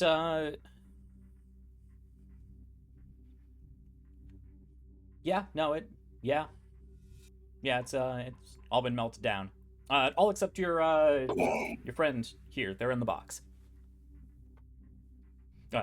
Solitaire, the casket, whatnot. Kitsune's in the box. Yeah. My casket's in the box. Yeah. Thanks, Hazy. Yeah, don't mention it. Let me know if you guys think you guys are due for new licenses, so whenever you have those, just pass them down the line. I'll get things printed out if you want. Yep. Thanks. Appreciate it as always. Now, question for you, Jack. Yes. Was that also in the protocol? The protocol is a little vague.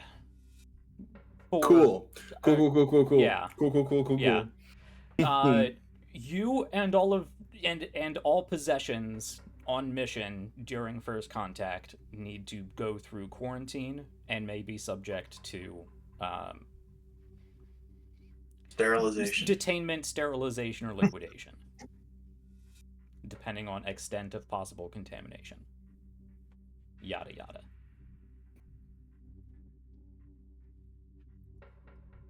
Ain't that a kick in the ass? I mean, I was already going to be rebuilding, but that's not really the point, if we're being honest. Right? I just would love for one God's damn second if they would disclose just a little bit more. I mean, that was ours. That was our stuff. And they didn't tell us that they were going to scrap the whole damn thing. And Yeah. damn it. Okay. Well, I'm sorry I dragged you out here for. no, it's good. It's fine. I mean, did you still want to work on stuff? I mean, I guess we can. Yeah, why not? Let's pull it. Find the holographic whiteboard kind of thing. Mm-hmm. Yeah. Pulling up some schematics and stuff, and well, so what I was going through here, I had some ideas for rerouting some power stuff and some circuit board upgrades and the like, make it a little more efficient, that kind of stuff. Yeah. And so this is, and it starts going a non-stop running stream of engineering gobbledygook. Absolutely. Just starts flowing forth. Right. And he keeps up. Just sort of adds, his twist on it, or at least, his perspective on things. I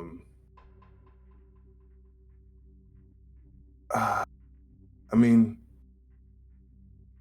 yeah, it's definitely doable. Just figured What do you want something like this will make it a little more efficient power usage. Yeah. I mean, it's always just using the energy, right? Like even the energy of the motion itself, the kinetic, if you can sort of find a way to use that, it'll help charge up for the next strike, right? Yeah, no, absolutely. Some kind of loop, kind of capturing any kind of waste energy, any energy leaks, that kind of stuff, and feeding it back in to the system. That way you're not losing power and all that kind of stuff. What frame were you looking at? So, and he'll pull out his little pull apart data thing, and it's dope scroll. Yeah, and it's and there's a layout, and it's like the it's the SSC Lux Iconic Black Witch, and it's the company one, the advertisement basically. I've been looking into this here. SSC's been doing some really interesting things using electromagnetism and the like, and I started incorporating some bits and pieces into Epithet there. That's not there anymore. But I'm looking to get a little more fully into that. There's some excellent defensive capabilities and such that this model has that I think could be very useful. Okay, cool. All right. Just sort of pull up the frame on the whiteboard, start taking the pieces apart, and just seeing where to put in the feedback receptors. Just sort of the collecting the kinetic energy or whatever. Yeah. Just from the shooting of the weapons and whatnot. Okay. I mean, I think this is a good small idea. I scale. think you got some idea here, Logan. This could really work. I mean, listen, been around enough productions, seen more than a few weapons. I just had enough of a nerve to ask about it from time to time. See, I admire that about you. See, most everything I got here, it's all theoretical, and I never really touched a weapon or been around anything like that till I came here.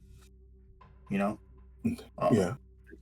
I read a lot about it, and had my own ideas and such. And I got to play around with non-weapon kind of mechanics and engineering and the like before, but it wasn't until here that I really got to play with this kind of stuff. Yeah. I mean, like, my access was kind of limited. I was working in the factories. Yeah. But if the big wigs aren't paying enough attention, sometimes their manuals would go missing. But listen, the theoretical is also good.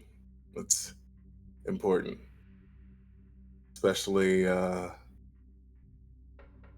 it's just sort of good for sort of in other cases, really being able to think about stuff logically. Yeah, well, I mean, and honestly, this kind of stuff, like to me, circuits and servos and gyros and all this kind of stuff, and the way they all fit together, man, that shit right there is beautiful. Like, that's the closest I will ever get to making art. I mean, I draw you a stick figure, but I guarantee you, kindergartner's gonna do a little better. No. Hey, just think of it this way. The way that you have the circuitry, that's, it's Yeah. like it's definitely closer to art than a stick figure. I mean, that's what I'm saying. That's my medium, man. Right. I listen, stick figure is just lines and shapes. Yours is lines and shapes that do stuff. So I Right. think that is better. Also, just because you're not using a pen or a paper doesn't mean that starts to point up to what should have been a mech. It goes, doesn't mean it's not beautiful. God, I'm still mad. Yeah. It's fine. Yeah. So, couple of things, few things, right? Yeah. I was a bit of an asshole when we woke up. I think we all were, to be honest. Sure. Um, I typically like to just hash it out right then and there. You know what I mean? Mm, So sure. I understand that. we talk about it in the room. And if we don't, I've seen how it'll, fucking fester. And that's how resentment grows. But I also understand I understand that sometimes we probably need to take a step back.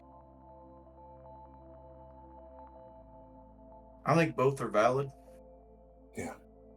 I guess maybe it depends on the situation. My mama Kay always said that it was usually better to take a step back, take a breath before you make a response to a lot of things. But Mama N was a little bit different. She'd let you have it right then or there. There wasn't no taking no steps back, and her breathing not in anyway. It was all coming out in whatever words that she was laying into you with. Yeah. But, Yeah, that was how we dealt with it. We were moving too quick a lot of times back home. So yeah, you dealt with it then, or you dealt with it later, and then a lot of people got hurt when they didn't need to be, or it never got dealt with at all. So I preferred the first option. Yeah, I can understand that. I guess that's a little bit different from back on Gamma. It slow paced. You know, we didn't have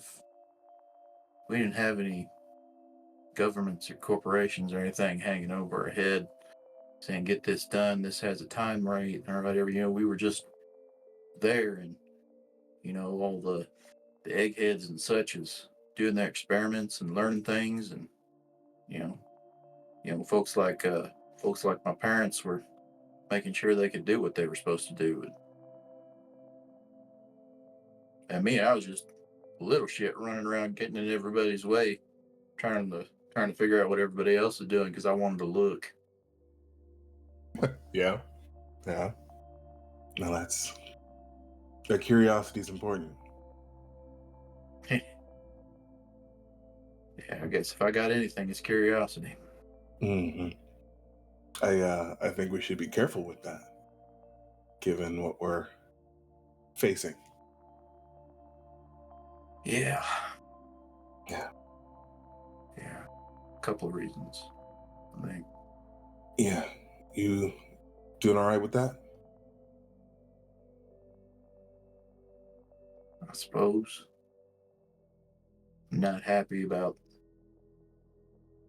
this whole idea of kind of sweeping things under the rug and controlling the information and such. And Yeah. I feel like if people are in danger, they should know. I'm not happy with how they're handling it, but I understand why. Yeah. No. I can understand why they're doing what they're doing. Yeah. Even if I don't agree with it. Yes, the panic sown into a mob, well, into a crowd makes them a mob. Let's be very clear. And there's not enough space here to have to deal with a mob. At this rate, I'm not sure there's going to be much space here to deal with a whole lot. You wandered around the station yet since we've been back? No, no. When we got back, Athen and Shiv and I went out for a bit, and it looks like services was maybe straining to keep up with the number of new peoples, and saw some graffiti actually. That was kind of odd. Some Shiv recognized the name of the group that looked like they was tagging buildings, something called Riptide. Group of folks who don't want anybody else to come out from the court. Kind of there's enough of us out here, everybody else stay at home. Okay.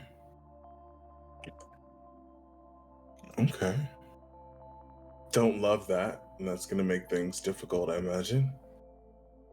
That's kind of what I was thinking, That's doesn't seem like a great combination. No. No, it's a powder keg. Yeah. Because if there's a group of folks and they decide to go start hating on one thing, how long does it take them before they start hating on something else? Very little time, but a word, really. Yeah. Yeah, that's my thoughts. Yeah.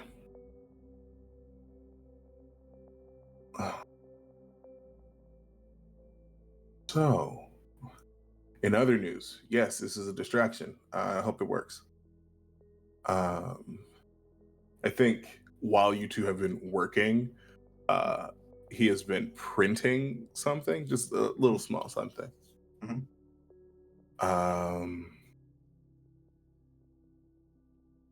So the past few days, being back, but being sort of isolated and kept away has made me realize a thing.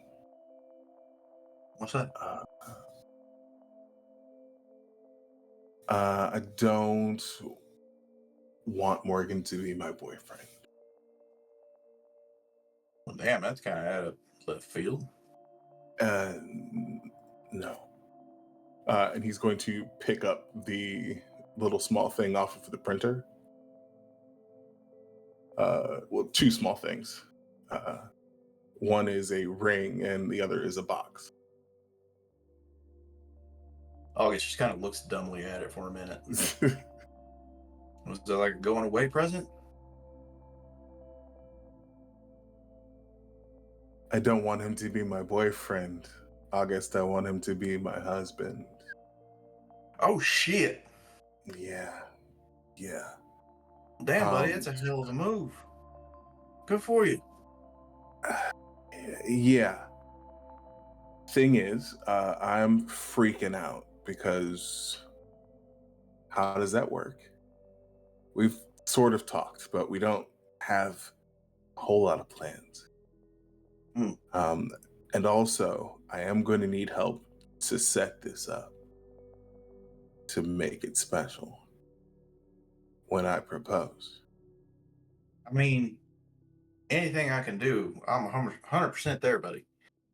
I will tell you right now, I don't know the first goddamn thing about relationships or anything like that. So, I mean, you tell me to do it, I'll do it.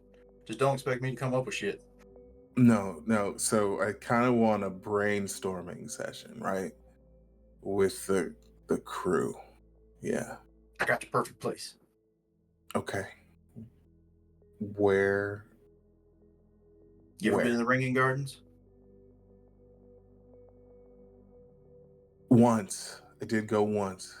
It's one of my favorite places. It's nice and quiet. It's chill. Okay. You can get a nice spot with nobody else around.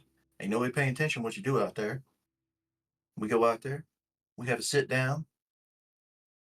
Talk things through. Okay. We'll get some righteous ass proposal shit for you. Okay. Great. That sounds perfect. Okay.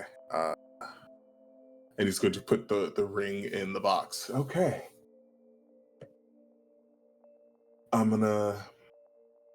Yeah, let's go do that. I will call the other two. Right? Should it be three? I don't. Here's the thing. I do want it to work, right? Mm-hmm. We're in the shit together, right? Yep. Right. Yep. I don't know if I want them to. I don't know if I want their help for this part, right? So here's the thing. Mm-hmm. I know he can be a bit of an asshole sometimes. Mm-hmm. Yeah, I mean, he's got they got some issues they need to work through. I guarantee that. Mm-hmm. Mm-hmm. But out of all of us, I feel like if anybody knows how to do some fancy shit and put together a shindig, it's probably going to be Tavik. Maybe his girlfriend. Yeah, I mean, he seems too stuffy He did not Yeah, enjoy yeah, the gala. He didn't like the gala at all. I guarantee. Did Oh not no, I fully believe that, but I guarantee you, Tavik has been brought up in all of these fancy ass parties and shit like that, and how to do things, and and probably seen a billion of them. He might not like it, but he knows it. That's what I'm guessing. Fine. Fine. Hot damn. We're gonna make this right. I want to find any of that corn. We're not doing the corn. We're not doing the corn. All right, no corn. That is not a thing that we're doing as a part of my listen. It almost tasted like home, but they did a weird thing with the corn, so I don't like it. I didn't like it. All right, no corn. Okay. All right. I'm gonna call the others. You I'll go find us a spot. I'll call Okay. Tavik. I'll call Yep, Tavik. you do that. Yep. All right. So we can get that set up. It is about time for break now, so we can have a conversation over break as to what we want to do moving forward, what we want to see on the screen, but I think now's the time for us to take a little break. So, a lot of new developments, a lot of real talk happening today. We'll see where it all goes, and we'll see what we can fit into the rest of today's episode. In the meantime, we're going to go do a quick repair on ourselves. You guys get up, go stretch, get something to eat, something to drink, whatever you need to do. But enjoy a fun little advert for our friends and sponsors, Veil the Void Reforged, coming up, and then you'll have some nice music and pretty lights to watch while we're gone. We will be back in just a few moments, just a few minutes. Catch you in a bit, folks. The Starcrier Conflict is brought to you in part by Veil the Void Reforged. Pierce the veil and adventure through the void as a vampiric alien, a sentient plant, or even a bottled aspect of the cosmos. These and countless other characters can face off against massive cosmic space worms, demons from the Broken Realms, and even travel through the roots of the newly rediscovered world tree of Yggdrasil. Find your next favorite adventure in Veil the Void Reforged. Visit sdgcreatives.com to learn more and pick up your own copy of Veil the Void Reforged today.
Hello and welcome back for the continuation of the Starcrier Conflict. We've had a lot of real talk, heavy talk, a lot of interesting conversations today, and well, I think we're going to continue with some of that. But there's been, well, two major developments. One is apparently we have a wedding to plan, and the other is that well, everybody's frames, all of these really important things that they spend most of their time in, and are extensions of their very being, have been melted down and are now gone. So, I suppose that is news to share with the rest of the group. And seeing as there's been, we left off assuming that we were getting in touch with the group for wedding planning, we can have a little bit of a montage as the group gets together. We head over to the Ringing Gardens. This is a sprawling, hilly landscape, a sizable portion of the central garden biome in the civilian ring. There's a few ponds here or there. There's a number of sand pits, various rocks, and different methods from various cultures to allow for relaxation, contemplation, meditation. There's forested paths that wind through the area with little bells occasionally tied on them, hence the name the Ringing Gardens. And of course, a number of wildlife that lives there, mostly birds, some small rodents, and whatnot. But it definitely feels like a slice of nature, a very calm, very tranquil slice of nature, out in the middle of space on a space station. And we can see the group get together, cherry blossoms blowing in the background, conversations being had, and the ring will pop up. Everybody starts hugging. There's conversations here or there about when and where and how. And that's a whole conversation we're going to have as a group off camera to get that all set up, and then we can see what we can translate on camera. But towards the end of that, I suppose, when we are wrapping up, as we are coming down from that high, I'm sure the conversation will drift towards what people have been doing and what they plan to do, and most notably, well, they lost 2 mechs during their last mission. Everybody's due for a license level. So their mechs, that construction, their upgrading is on the mind, which reminds these two, Solitaire and Desperado, that they liquidated your mechs as part of the Alien First Contact quarantine protocol. Yeah, so yeah, on your funny way back, story. wherever that may be. Sorry. So, funny story, not really funny, the worst, actually. Looks like we're all gonna have to start from scratch. They liquidated all of the mechs. That just seems excessive. I thought so too. All of them. Protocol. Hey, Jack. Yes, Haley. Do you think I was perhaps able You remember that to question I grab? asked you at the end of last episode? Yeah. Yeah. Yeah. You have your answer. You answered it Oh yourself. no. That's why I asked.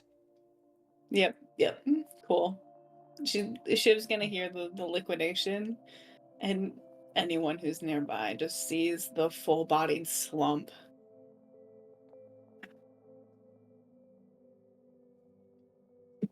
Can be reprinted.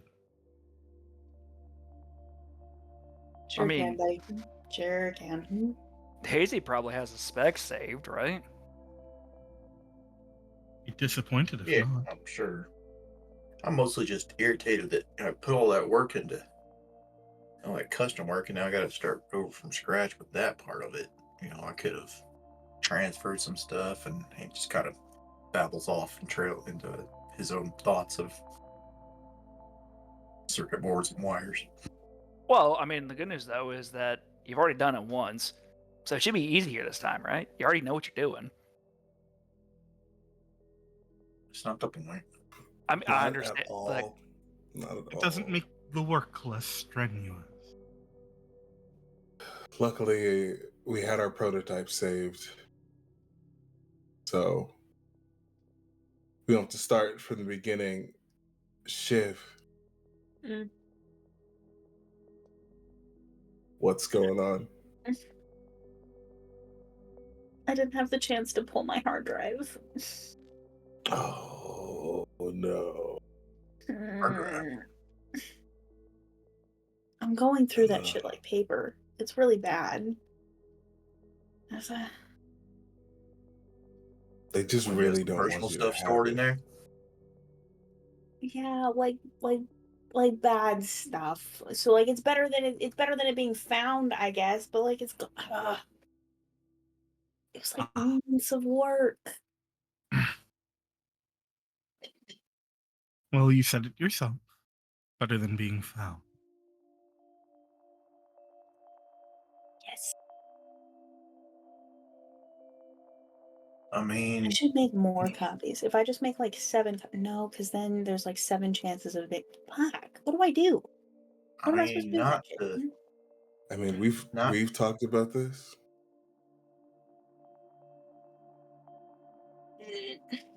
I know. I mean, not to be negative, but I'd lay odds, at least even, that they probably went through that thing with those things with a fine-tooth comb before they actually scrapped everything. So Yeah, but if they had found it, they would have called me in by now. Hey, Jack. okay. I don't want to know anymore. I have a question. Yes. What are the odds that Tavik would know the procedures for it well enough to know if they would have gone over it, or if it's immediately melt down, get it scrapped, and out of here?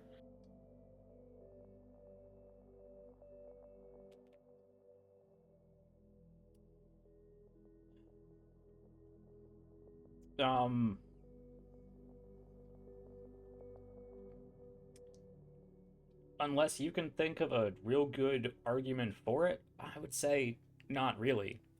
I mean, this isn't a break glass in case of emergency protocol. This is a Fantasyland what if protocol. This is, hey, aliens, they're not real, right? But if they are, protocol. So my only argument in favor of Tavik knowing is that he 100% would have memorized the procedure book and every other piece of like official document presented with him as best he could. Right. Yeah, like the Academy but handbook. As best he could. Sure.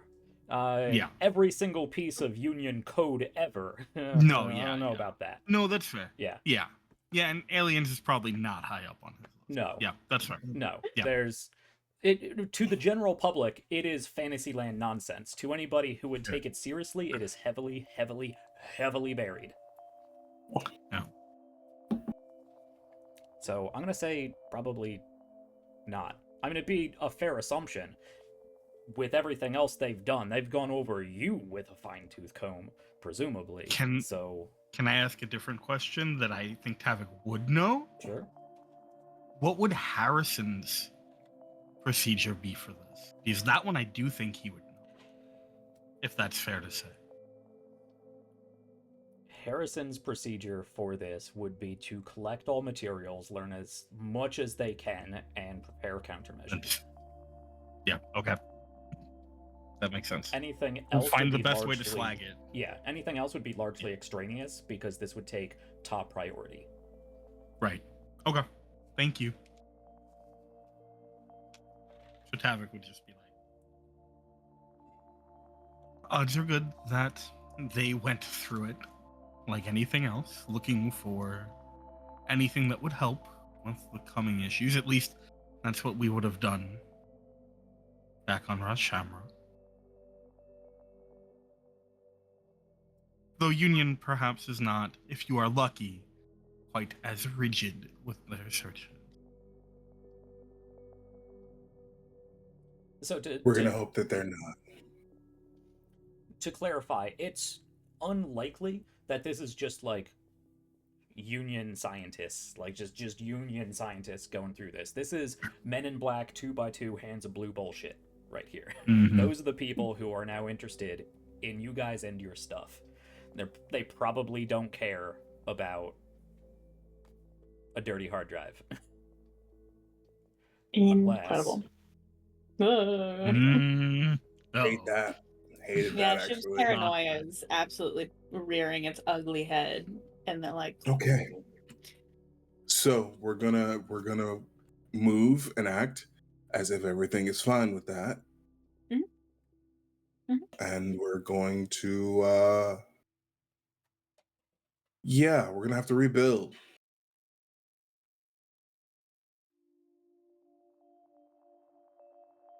I mean, I heard we're getting new stuff, right? Yeah, I mean, new license level. Nice.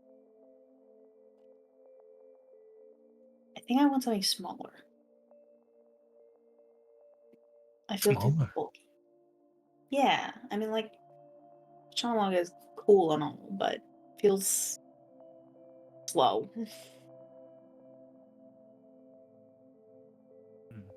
Sure. I mean, I gotta talk to my IPSN rep. I need to call in a special frame, but that's for a not right now thing, maybe. So I'm thinking 3 days, aquarium. That's where I'm gonna ask. Sharks.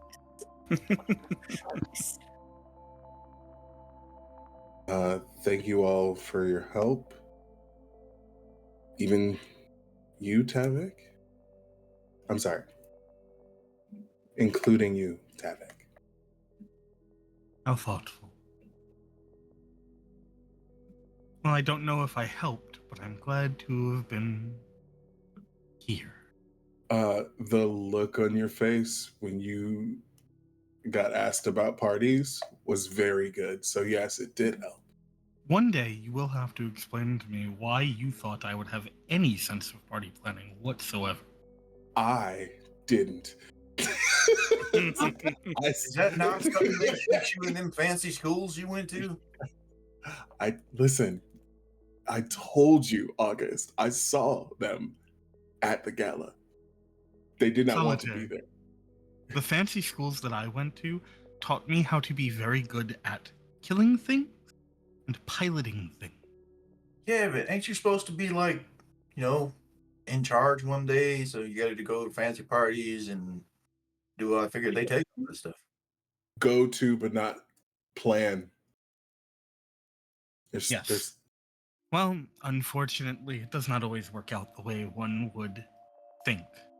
With that, I think I'm going to take my leave. Thank you very much for inviting me. Congratulations, Logan.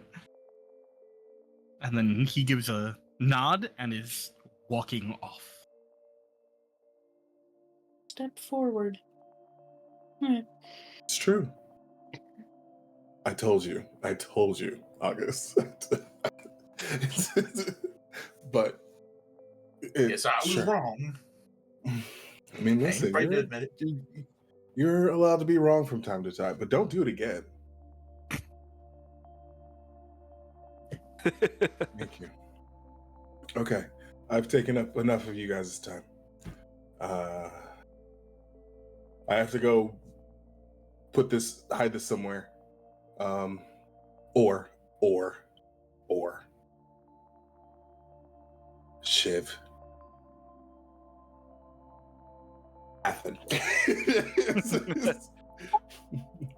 Yeah, I can hold on to that for you. Thank you so much. It's your relief. Somebody clip that. I can't believe you panicked You don't, that bad. I was gonna like slide it into the inner pocket of my jacket. Okay, I will be back We for just that. talked about hard drives. You can't do this to me. I'm sorry. That was on me. That was on me. I'm sorry. I'm sorry. All right. I'm gonna go. And oh god, I'm gonna have to not. You can't say anything. Don't be weird. Don't be weird. I'm just gonna distract him. It's fine. Okay, that's fair. Good luck. Thanks. Thank you. Thank you. Thank you. All right. So, splitting up.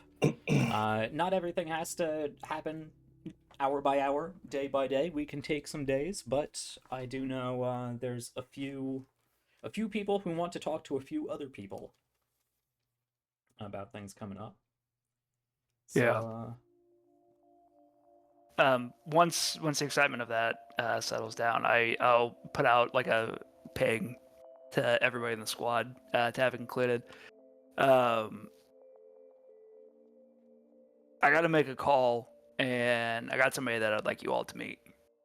So if you would join me, I would really appreciate it. Sure, why not? Yeah. In a different group text without Athen. Does he have a girlfriend? Boyfriend? No, Partner? I don't think. Multiple texts. I think we would have known. Also, again, he was talking about ass. Maybe he does. Maybe that's why he was talking about ass so much. Anyways, this is all happening as we walk. The response, Maybe. by the way, from Tavik is, "I will attend," and then it is also signed with his full name. They're all signed. John Tavik Crichton Basier Harrison IV, call sign Starblood, pilot license 0031479A6WWX137. Yep, Turn off your 100%. signatures. Whole thing. Yep. There's just in all caps. Turn off your signatures. Yeah. Turn them off. If you need help finding that setting, actually, never mind. It turns it off for you remotely. Oh god. Just no. I think the next message is, "What did you do?" And then it still has the signature, which clearly means he took the time to type it out. God damn. Tavik would. Anyways, my. That is so good. But once we all get into a point where we can do a basically a group call, I'm going to put a ping out to Storm. All right. Yes, Nathaniel Storm, leader of the Circle of Blades, your old Merc group. Yeah, you are. I assume this is back in whatever housing you have now procured. Yeah. Everybody squeezed into this small apartment. Yeah, you're actually quite used to. I mean, you gather everybody together, but you're like, this might take a little bit. You're used to having to play phone tag with the guy for a little bit. Very difficult to, get him on the first try. But to your surprise, he does pick up and answer this OmniNet call right away. How's he looking, by the way? It's been like 20 years since I last talked to him. Yeah. Did you didn't talk to him last time you were here on the station, No. did you? It was just No, it was before our mission, and that was 15 years later. Yeah, and it's been another 4 or so. Yeah. Yeah. Yeah. So you can. Yeah, they don't do a lot of work out of their system, right? No. Yeah. So he does have some years on him now. What age would you say he was at when you left? He was late 40s last time, so he'd probably be early 60s now. Yeah. So that's not as big of a jump as it would be in, our IRL life, because increase in human lifespan and medical technology and whatnot. Yeah.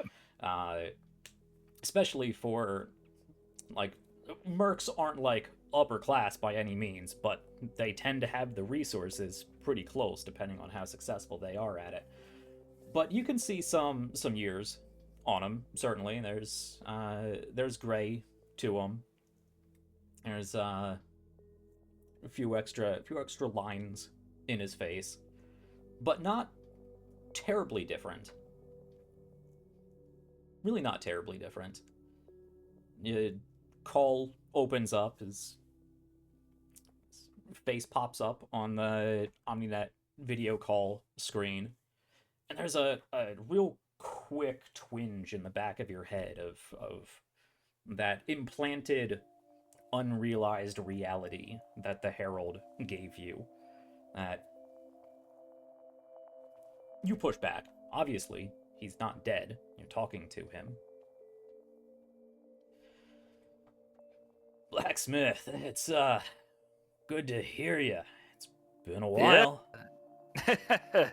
Yeah, well, we kind of got sent on almost back-to-back missions. Didn't have a whole lot of time to call last time. And well, the first one was about 15 years. And then this is on a short one, just good 4 years or something like that. So just been incredibly busy, but mainly just want to check in, see how things are doing. And also I had some people that I wanted you to meet.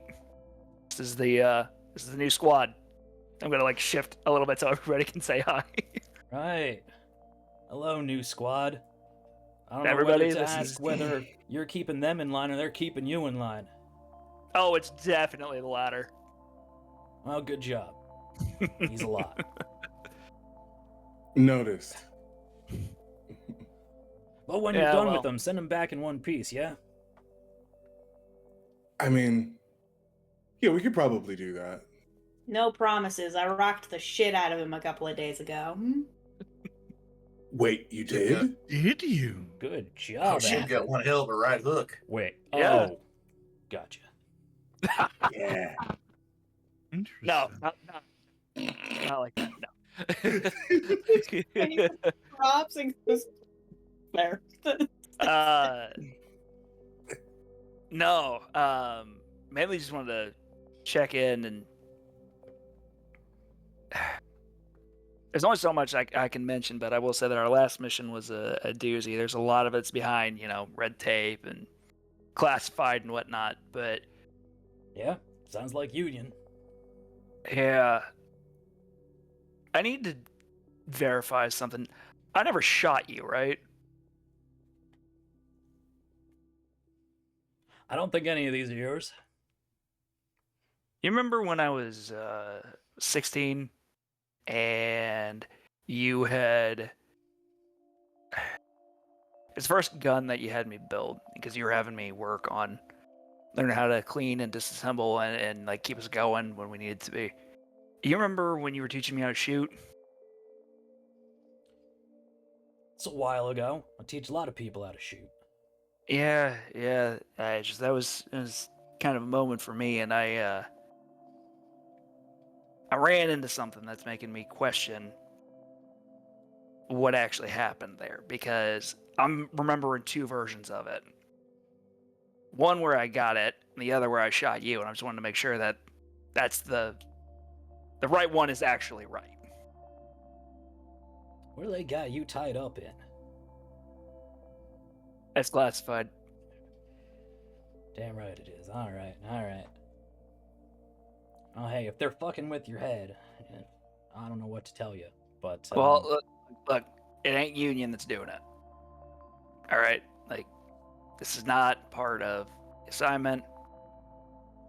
It's not them specifically, but... How are things going out there? Any weird rumblings? Anything that's really been out of the usual outside of go here, kill some people, people leaving, people coming in? What's going on out there? I mean, we're not terribly far out. I mean, we're out, but we're not terribly far out. just far enough to be on the other side of all that red tape. It's been a while. So yeah, things are different. We've lost a few, gained a few. Yeah, I mean, Mongoose had his kid. That was something. Oh shit. Yeah, she's like 13 now. Like, Oh god. before long, I'll be teaching her how to shoot. I mean, we're not really a destination location, but there's been a few people come in. Any idea from where? Out. Like far out? Well, I mean, from, I don't know, at most, at this point, 20, 30 light years out. You can't get much further out. You can't make that much distance back. I mean, you've been gone a while, but we're at the edge of the gate network, so people are making their way in. Gonna take them a while.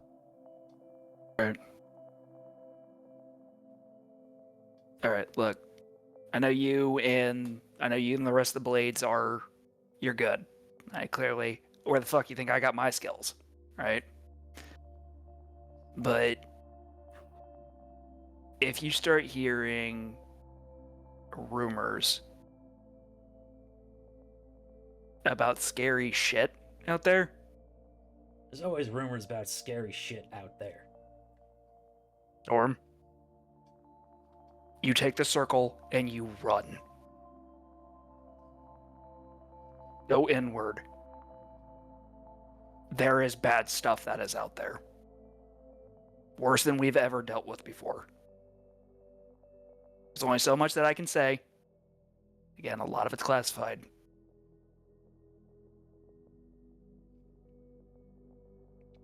And if you can, when you have a minute, could you go talk to my parents? Yeah, I can pay them a visit, I suppose. Last I heard, they're still doing their thing. Yeah, well, I might need to try to get a hold of Mikhail, and maybe I can get them to go into back into the core worlds. Like, it's just, I'm getting a little worried, and I want you all to be all right too. Clearly you know something I don't, but I remember telling you stories about giant space worms that could take chunks out of planets and Cybermen that pop out of nowhere. So, unless you want to be a little bit more specific, there's always scary, spooky ghost stories out in the black. We can't turn tail and run every little nursery rhyme that pops up.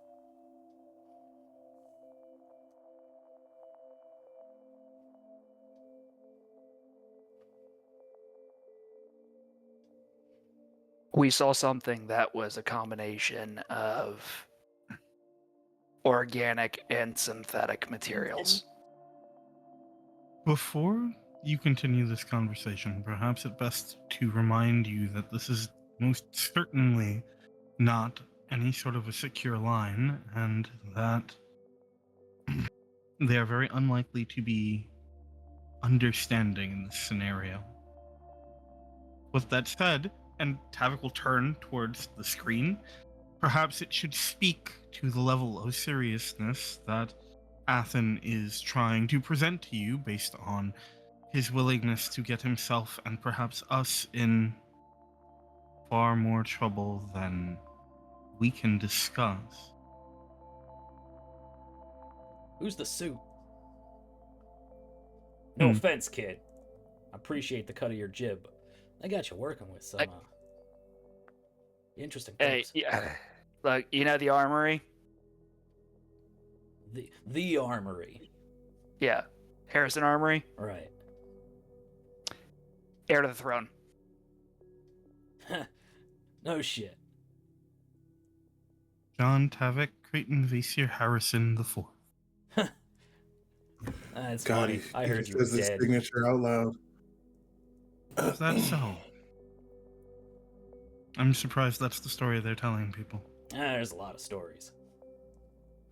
Well, rest assured that while the story of my demise may not be one to put stock in, the one that Athen is telling you is. And if you have respect for yourself and those who you lead, trust in Athen that he would not be leading you astray. All right, Athen, I'm going to need you to get at least a few more drinks in these people before you bring them into a call again. I'll keep that one in Respect for mind. me and my people. And I mean, we've been out in the lagoon for ever. Respect for me and my people is the whole damn system.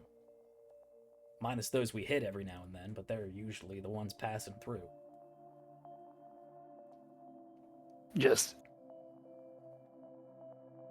Alright. Just promise me that you'll take care of yourself and take care of the circle for me, alright? Always do. Look, I Go need down something swinging to at be there least. for it. I need something to be there once I get out of Navy, and then, I'll come take your job. Right. My job, someone's job. Hey, it might be Mongoose's daughter by the time you're back. Yeah, probably. But it was good seeing you. I'll try not to take so long next time. Yeah, you do that. I mean, Rim keeps turning out here, slow as ever. Fair enough. Then I'll go ahead and close the call out. Right. Nice meeting you, folks. Likewise. We'll keep him safe. The screen blinks out.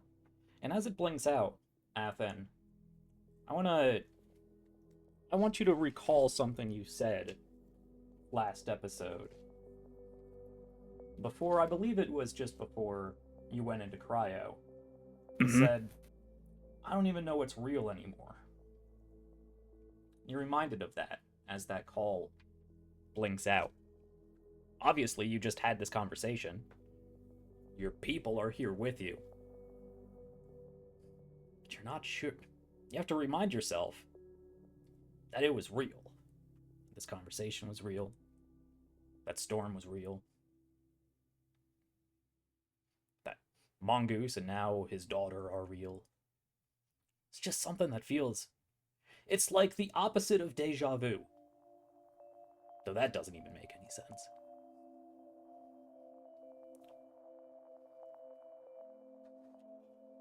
Oh, I appreciate y'all being there.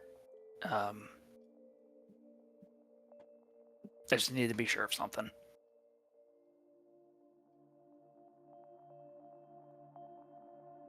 Sure. That's what And whatever you need.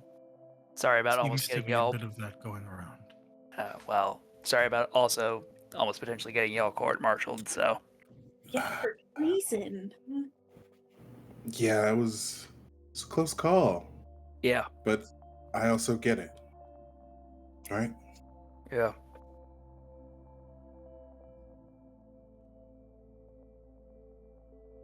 Just It was kind of cool though. You act a lot like him, and you know, like how some people are like, "Oh yeah, you're like the people that raise you." Like it's kind of hard to see in your own scenarios, but like seeing you with him, it was like a funky mirror. Yeah, explains a lot, doesn't it? Mm-hmm. It does. Yeah. oh, yeah. No, he's. I mean, I see where you get your pension for talking about asses. Look, I mean, I've been part of a mercenary group. I mean, that was almost 10 years of my life. I joined up with them when I was like 15. Basically left, like I dropped out of school, started working on mechs. Like, it's a rough and tumble life. Like, work with rough and tumble people, talk rough and tumble. But they're good people. The Circle of Blades is one of the... It's an honorable group.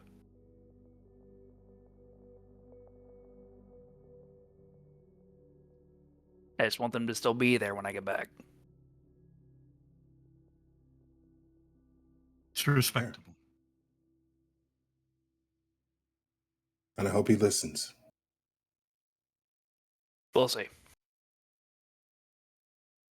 Just he's saying, anything like y'all you, think I'm stubborn? Yeah, y'all think I'm stubborn. Like, I have yet to find somebody that is more stubborn and less determined than Nathaniel Storm.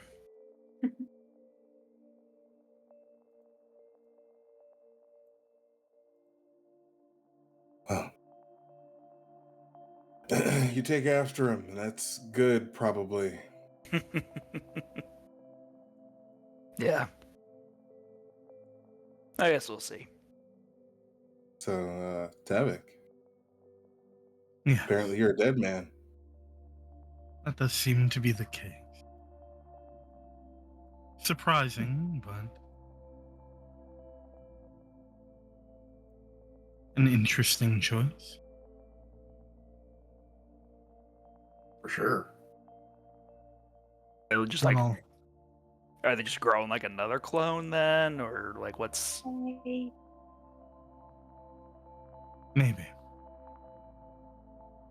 It is that easy. I will say, Tavik, if Harrison's official stance was the next Harrison is dead, we're making a new one, you'd have heard about it by now. Sure. But I think this is all cutting a little too raw for Tavik to use that level of logic in this exact moment.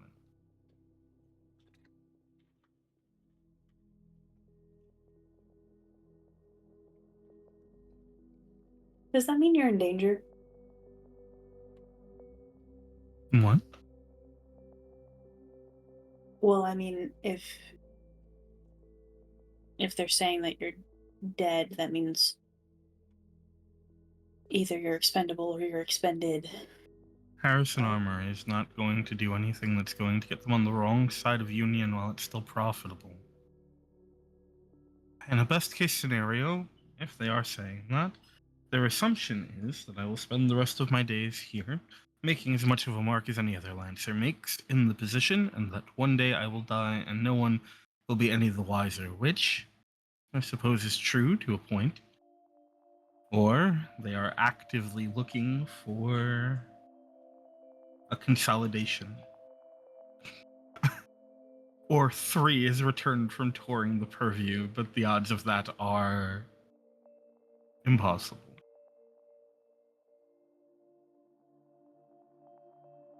But, again, if they are claiming I'm dead, it is not surprising. Yeah.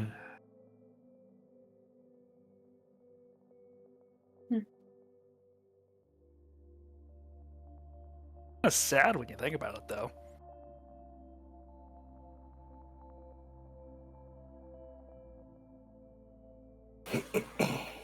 It's the way of things, I suppose.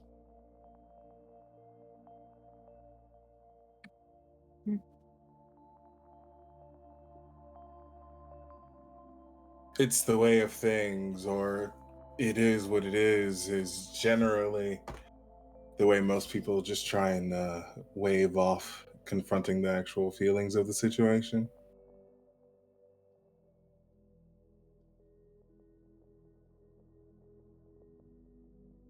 Which you're allowed to do, obviously. You're your I own appreciate person. the permission. You're welcome. Tavik, you give us permission to do things all the time. That's true. So, yeah, you see, it doesn't feel very good, does it? One step forward. No steps back so far. Noted. So, what are we gonna... I kind of want to start building stuff. Seeing my hangar just empty, like seeing my space empty. Yeah. Sucked a lot. Look, the thing, I just want to build something, tear something apart, or hit something. So, Okay. I think we should start building some shit. Okay. Did you want to talk to my IPSN guy? Yeah, actually, I would. Okay. All right. And then, yeah, we can make that call. Anybody else wants IPSN stuff? You can. I'm trying to make friends. I kind of need to hit up the Constellar Congress, I suppose. Oh yeah. Yeah. Oh, I mean, suppose I could just send him a message instead, but apparently people like to go and do these things in person. So, let me remind you, actually, there, August Solitaire, of the letter you got with your first license level. You actually do have a contact at the local. What exactly did I call it? Yeah, the local SSC Constellar Assembly campus here on Constellar Assembly. That's what I'm. Yeah. Yeah. It's yeah, it's not the Constellar itself. It's a physical it's regional headquarters here on FS12, basically. The Constellar Assembly itself is kind of like the Matrix. It's a digital space shared by SSC and just SSC, but this is the campus here on FS12. But you do have contact. That's the place I'm thinking of. Yeah. Yeah. Cool. But before we get too deep into that, because I think that will take longer than we have to go through everybody's license levels, we can hold off on that until next week if we're good with that. Yeah. I know. As we go to like leave this space, actually, because I feel like it's a good time for it. Like as we go to leave Athens and kind of like disperse, Shiv has been like mostly quiet, has interjected occasionally, but has been like really contemplative since hanging up with Storm, and is going to tug the back of Logan's sleeve and kind of just pull him aside. Yeah, what's up?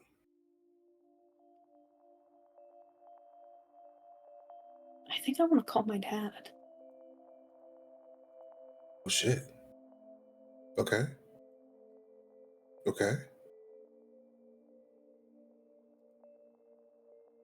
Because you still haven't, right? Well, yeah. I don't know, like, we're probably going to be gone for a long time, right? Yeah. And often. Hey. Now's the time to do it. You want to conference like we did with Athen? Or, because, like, let's be very clear. I'm going to be there because otherwise you're not going to do it. I know it. Yeah, that's why I'm saying it out loud. Yeah. But, might be it good. can't be weirder than, calling after it's been longer of me being gone than me being alive in his presence. So, like, it can't be weirder than to show up with, like, 4 strangers, right? Show him what you've been doing.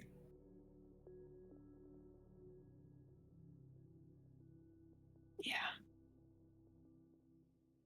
Just the starting point. You should have some time with just him and you. But I think at least a hello from us will be good. Yeah. And she's just gonna call out before they get too far. Hey guys. Yeah. Hold on. Right now? Now? Right. Oh. Yeah, right now. Yeah, right now. Okay. But Not gonna happen otherwise. what are we doing? I don't think Tavik turns the first time. If you call again, I think he will. Tavik, you're included in that. And it's not the like standard sort of heel turn. There's a little bit of a start. Like getting startled before he turns. He said, "Wait, what?" Yeah. Yeah. You too. And he's gonna wait for the people to come back, so he's not like loud and out loud. Yeah. What's up? What's going on? Shiv.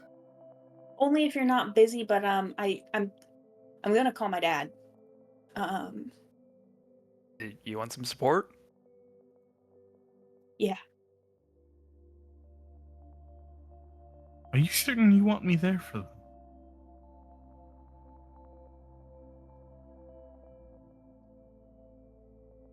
Yes. You're a part of my team. Davik, you already met one father figure today. What's the second? Yes. You don't have to worry about that from me. Oh, same. I didn't have good, it. Oh, something for us to bond on. Oh, that's heartbreaking. No, We should talk about that at some point. I'll get to that. Let's focus on you for now. Yeah. Shiv, Yeah. you got this. We're with you. Nothing's more important.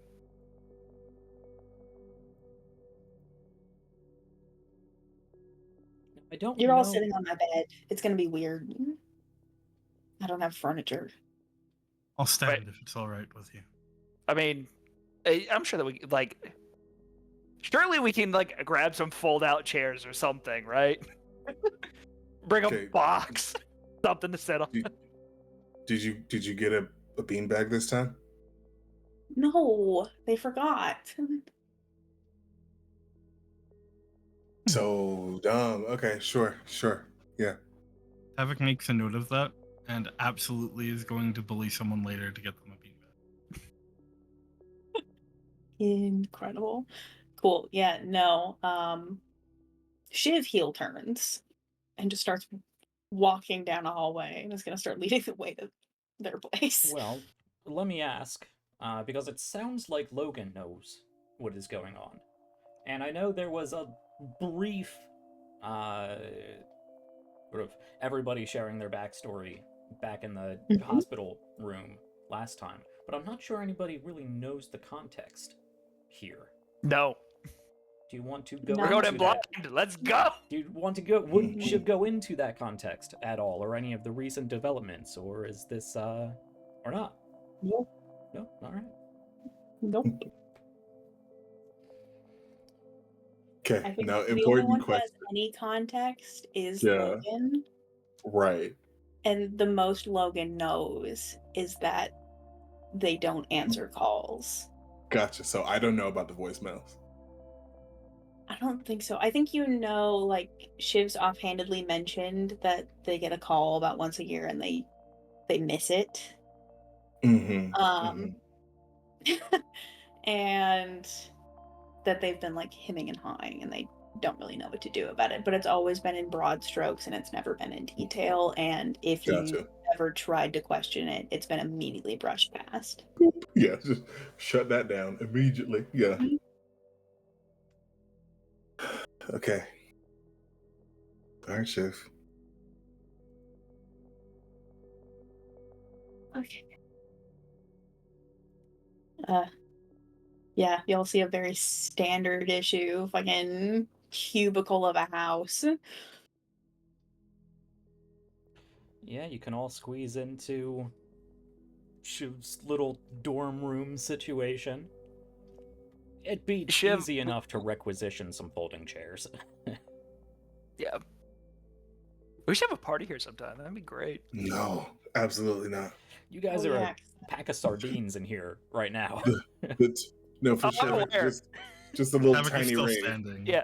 This little August tiny will ray. Absolutely just flop onto the bed with no shits given. Havik is standing as close to the door as possible.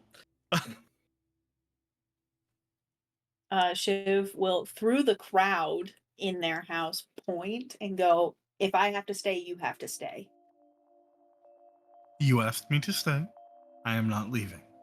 I am simply making sure to not take up excess space. Okay. I'm gonna sit down in my fucking gamer chair. Spoon is too big.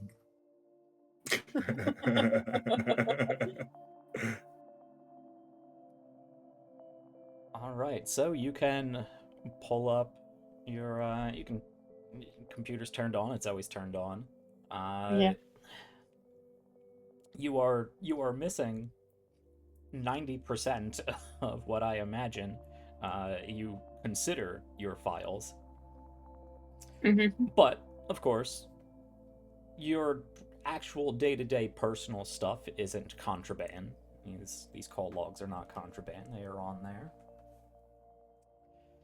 Yeah, Shiv doesn't try to hide anything about the call log. That comes up full screen. The voicemails sit there in their little list where Shiv only has like 4 other contacts in her phone, and it is you guys. Does it still say that only the first and last have been read? Are there still a number of unread messages in between them? No, they've all been read at this point. Okay. Yeah, all right. Listen to. Shiv. Yeah. You missed all of them? Yeah, there's 15 years here, at least.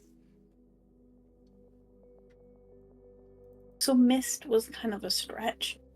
Oh, yeah, no. I immediately, when you said it, realized that was bullshit, because there's like callback options, you know what I mean? Okay. We're here.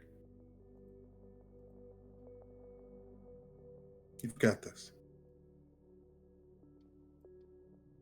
Call. The keyboard fucking rattles with how hard she hits the button. Yeah. Yeah. Spacebar like pops off. Yeah. A little bit. Oh, shit. I think she's probably like fiddling with the keyboard as it's like ringing. Like, shit, I fucking broke that. Before it picks up, there's a note. Tavik just sort of mutters, "Step forward."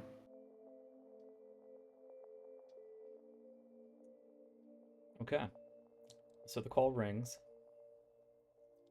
Chimes. I imagine these things go for a little longer than modern day telephones that only ring a few times before it goes to voicemail. I mean, OmniNet calls. It takes a bit. And you get that adrenaline rush that floods like a fist into your sternum. That maybe he's not going to pick up. Maybe you waited too long. Maybe there's no one to pick up.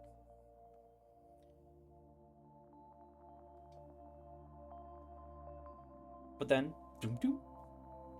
call opens up, and you see a figure there on the screen.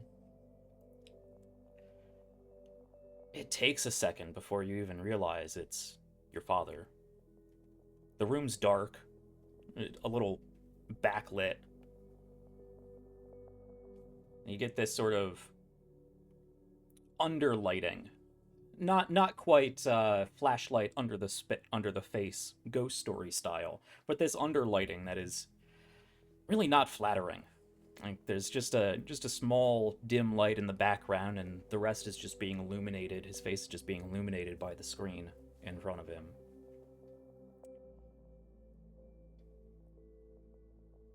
And you remember your father, obviously, through these calls. These were video messages, so you've seen his face. I imagine you've played these back probably a number of times. And the first several of these, of course, you remember the usual bright, vibrant, excitable father that you had, beaming smile, hopeful. Not youthful by any means, but definitely a vibrancy and a life to him. You don't see that anymore. Even in the last messages he left, he didn't look this bad.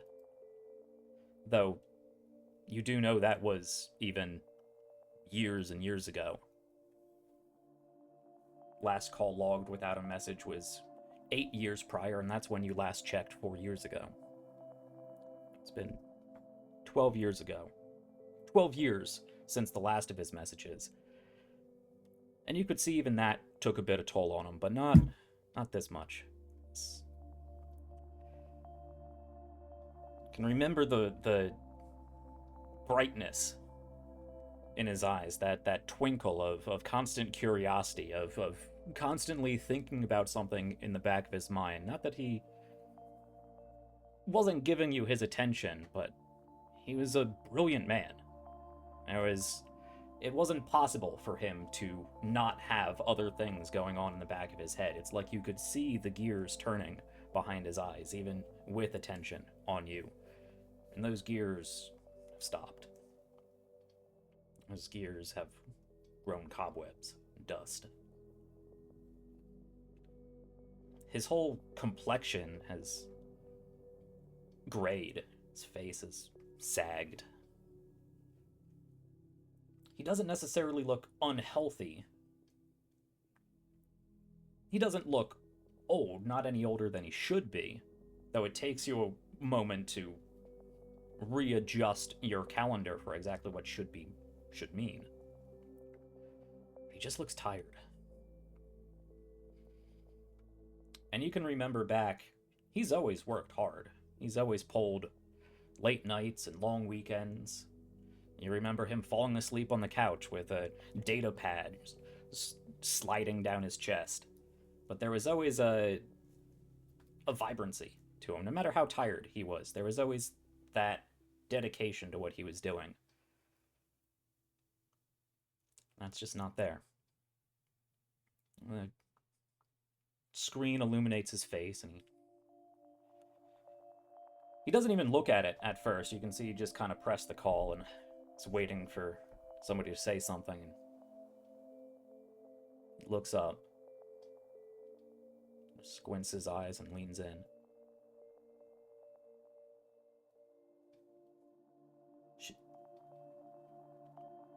Siobhan? Siobhan? Hey, Dad. I got your messages.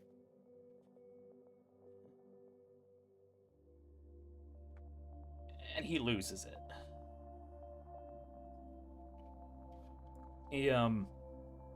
He just balls. Which I cannot commit to. But he just balls. There is no manly composure or bright optimistic father. There is a floodgate that wasn't opened. It was slammed into and knocked down, with debris flowing through the water and washing him away with it.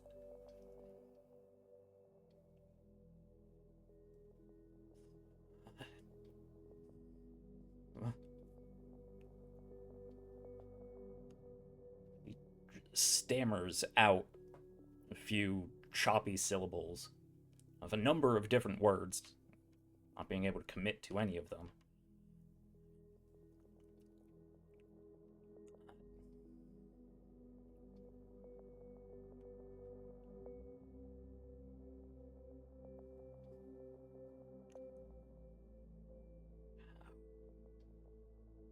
How are you?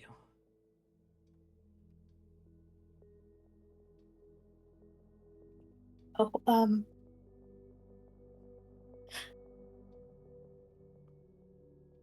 a Lancer. I was top of my class. Well, nearly top percent. Right.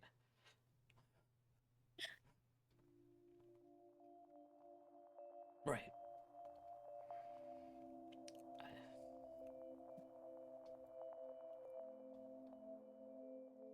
I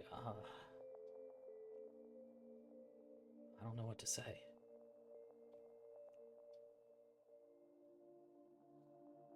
I don't know either.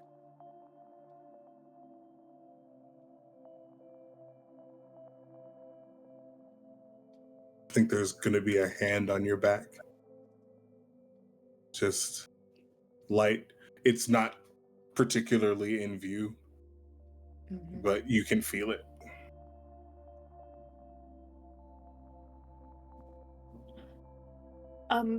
These are my friends, and they'll like turn the screen to show the 4 men packed into this apartment. This is my team. This is Athen and August and Logan and Tavik. And like quickly presses his face. Like, oh, there are people and there's an audience here. Okay. Yeah, no, she's like wiping their face out of you, like fuck. Hi, Mr. Carey.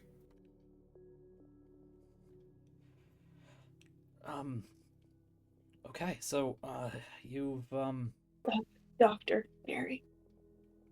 Sorry. Dr. Carey. Sure.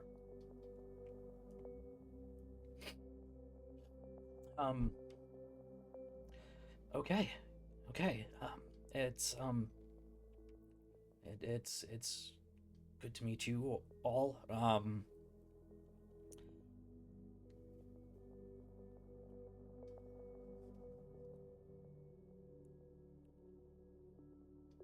don't.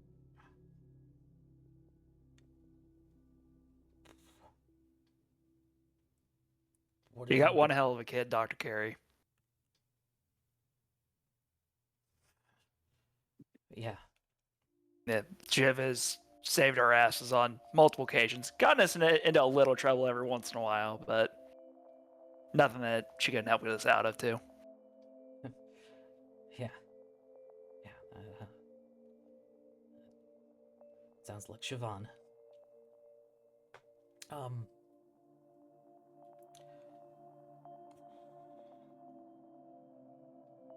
What have you been doing all this time?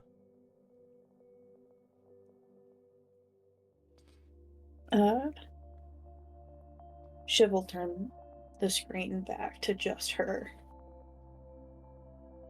And then kind of look at the others. Thanks, guys. Of course. Nice to meet you, Dr. Carey. And Logan will just sort of turn and like... I think there will be a little pop-up message for Shiv. Sent data plate to data plate. Tell him about dress pole. How much ass you kicked there.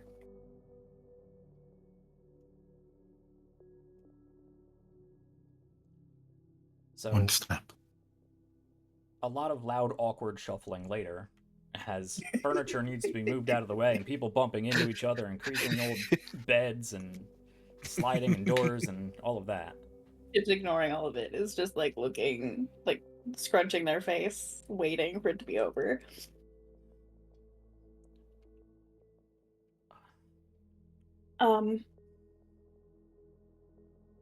Yeah, no, it's been really busy. They sent us to a place called Dress Bowl 1. That's our first mission. Okay. There was a hostile takeover, and we helped save a lot of people. And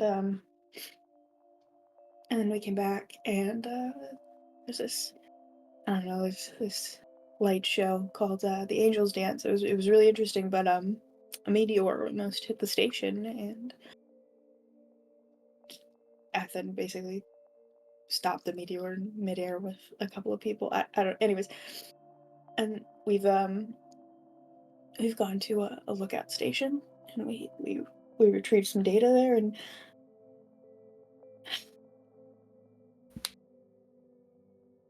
I'm sorry.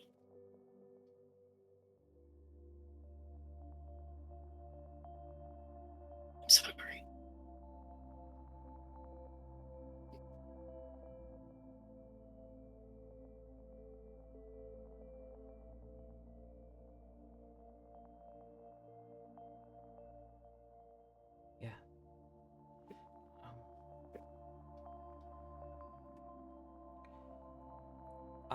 know how long it's been for you.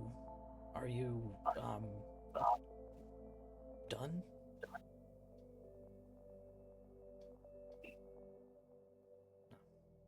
Okay, I thought... Never mind. Okay.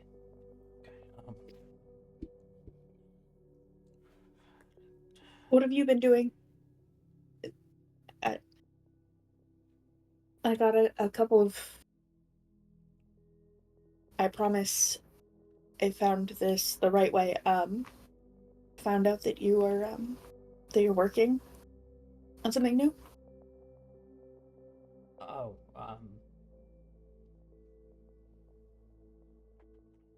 you can see he kind of shrinks inward on himself a little bit. In a very familiar way.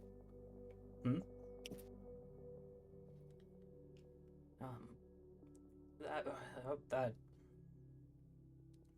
nothing really. It's just a job.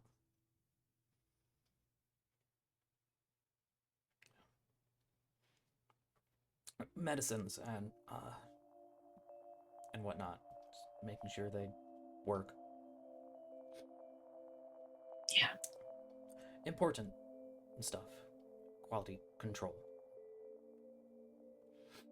Yeah.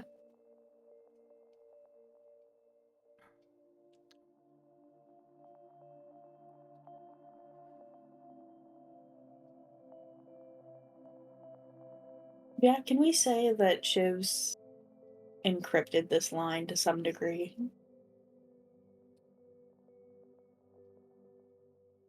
Yeah, I can give you a hacking roll for this. Okay. You can do what you can on your end. Obviously, that won't secure his end. Yeah. But I'll give you a hack roll on this. I am, Okay. however, going to make this risky from the very beginning. Because, Yeah. of course.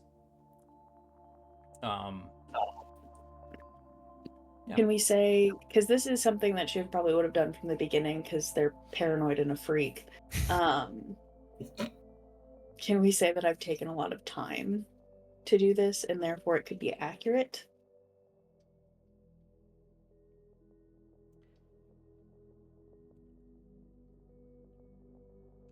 I mean, time isn't really a factor. You can only...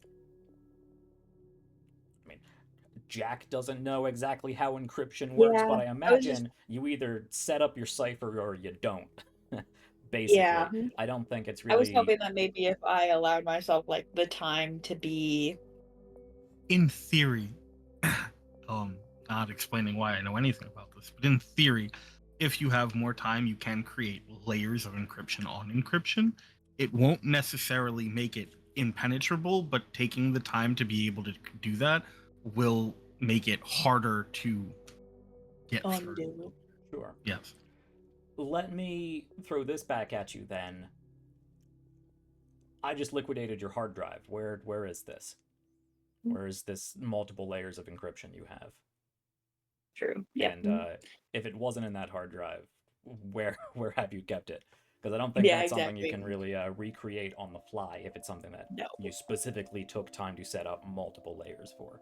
So I think you had something like this prepared. Unfortunately, it's gone. It's gone. Yeah. Okay. But you can, in the time you've set up for this, the time you've been away, because this is obviously something you've thought about over the last couple days before you even brought it up to Logan. You could have tried to recreate that. Okay.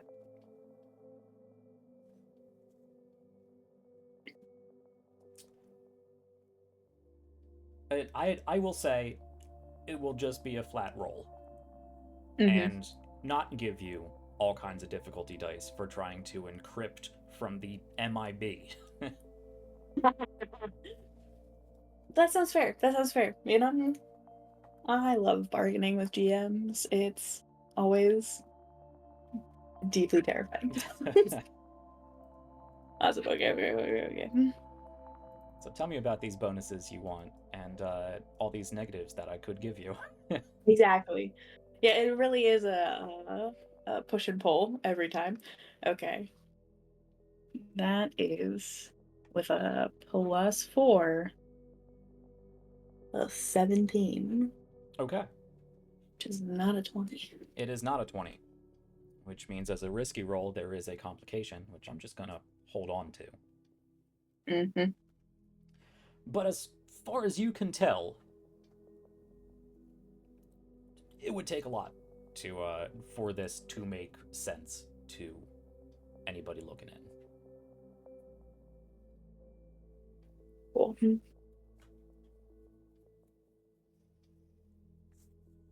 Then, with that in place,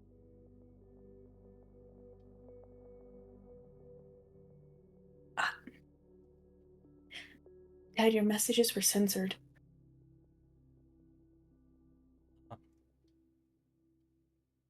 I got your voicemails and I listened to all of them, but the last few, there's large sections of them that I can't get to. I tried undoing it and I can't fix it, and I don't know what he would be saying that could possibly be censored on my end, but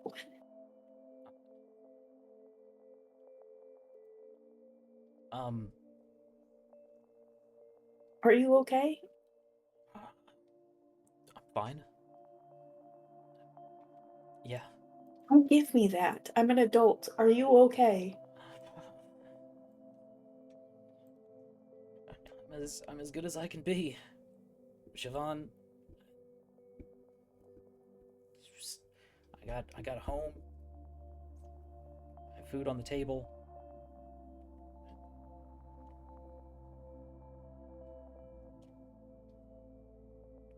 We both know that isn't the same.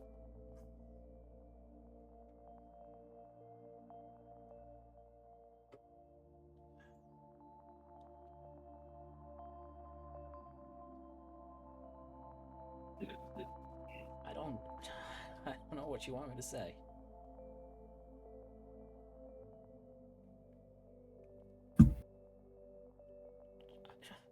I haven't heard from you in 20 years.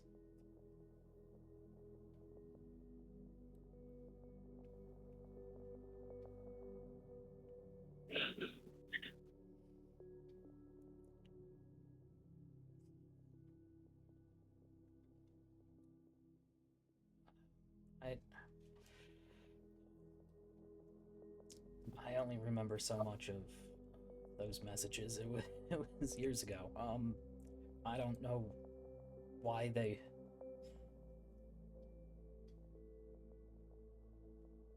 And then for the briefest of moments, a couple of those gears back in those eyes just sort of clink, clink for a second. Before he just kind of sighs and shakes his head. Okay.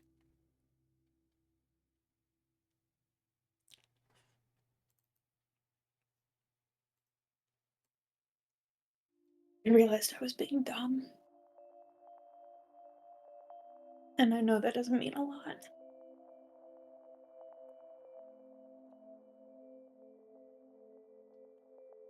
I'm sorry. And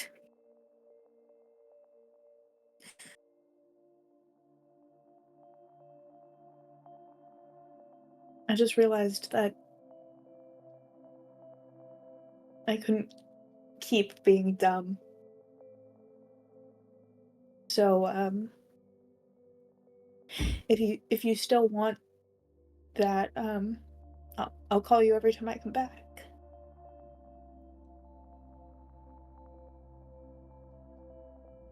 Yeah.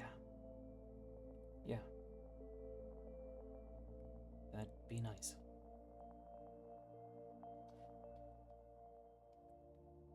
Okay.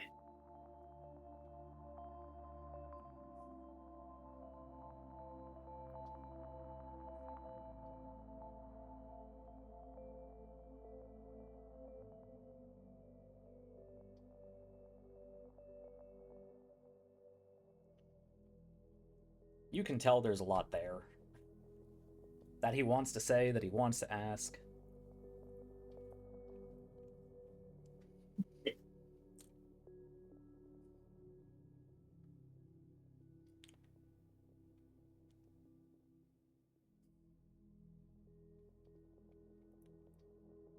I think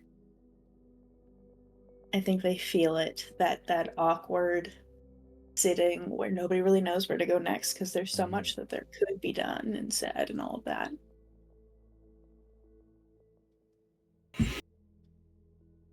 And they suck at this.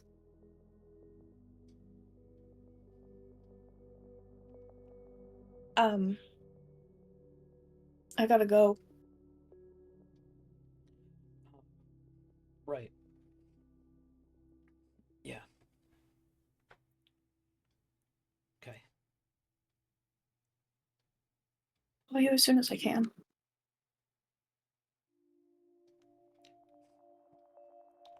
I'll be here.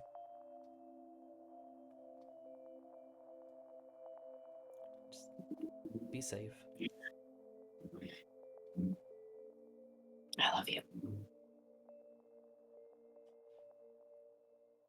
Just loses it again. Stammers out. I love you too, Shivy. It's good to hear from you.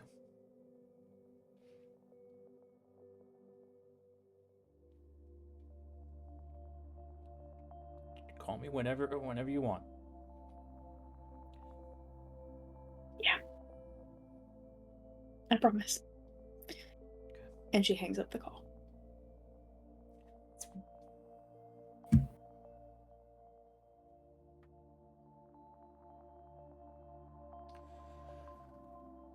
And I think with the screen cutting off there, we're going to call it for today. And leave us on a bit of a somber note. But, one step forward. One step forward. If that's not the name of the podcast episode, I'm going to be a little bummed. Oh, no, all right. I mean, I didn't know it would clearly. become such a universal metaphor, Jesus. That's just going to be the squad saying now. Yeah, one step forward. There you go.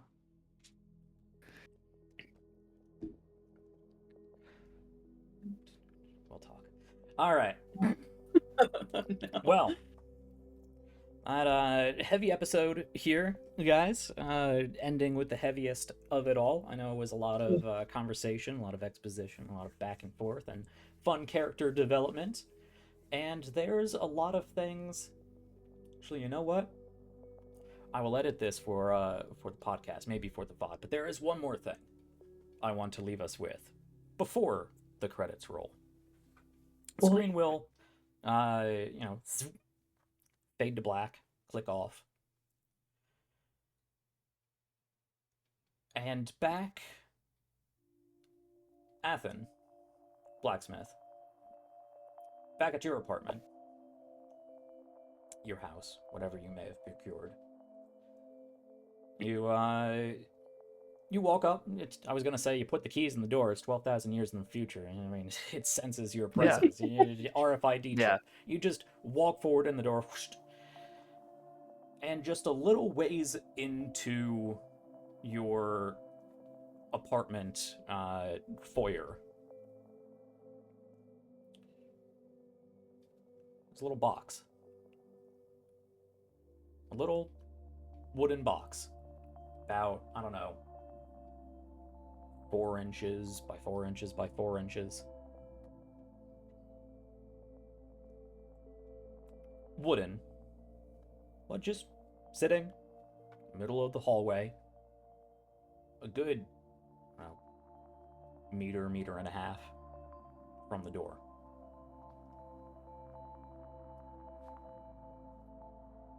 Go over, pick it up, open it. Well, you pick it up, and you do imagine it's a box. It should open. It's a wooden box. It's not a package per se. It's a wooden box. Looks to be probably. I mean, you don't have the tools to do the math, but it's a real perfect square. Wooden box, rounded corners, and it looks like there's a bit of a pattern to it. It looks like it's all been glued together. It doesn't look like there's an opening. It's just a wooden cube.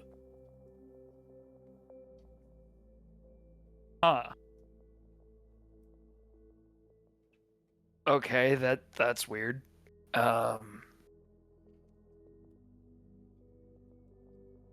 going to see if there is like some way for me to get this open, even if I need to like kind of like I don't know, like try to like kind of break open like a little piece of it, so I can just like try to like open it.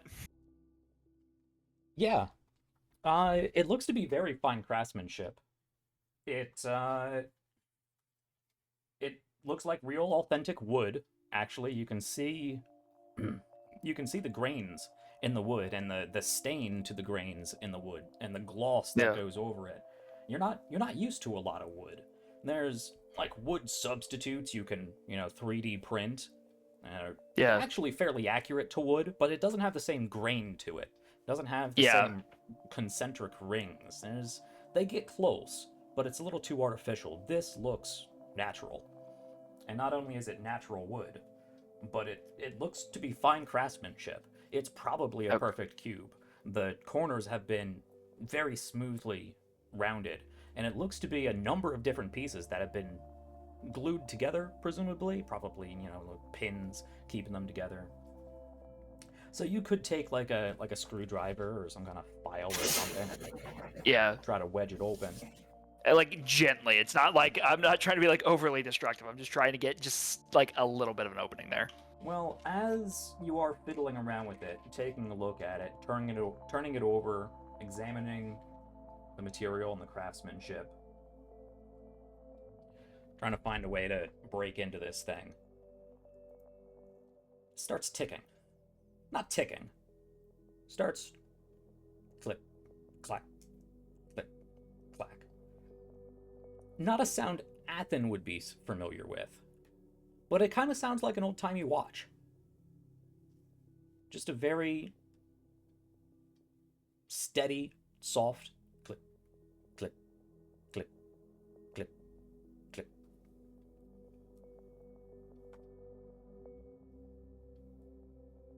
Goes for 20 seconds or so and stops.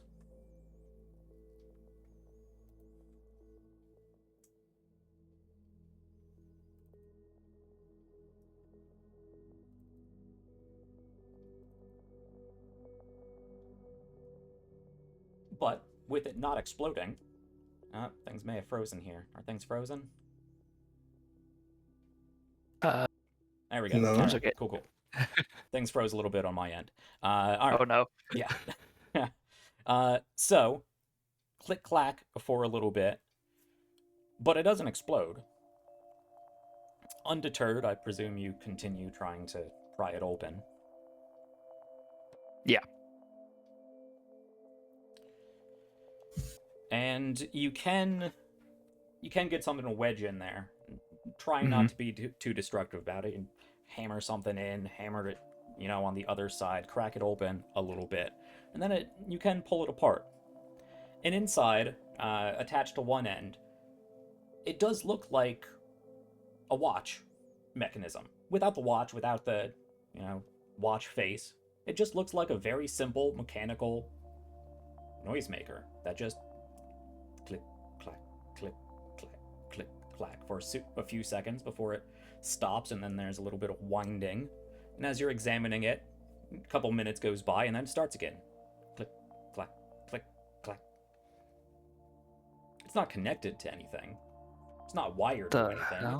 It's just a very simple mechanical mechanism.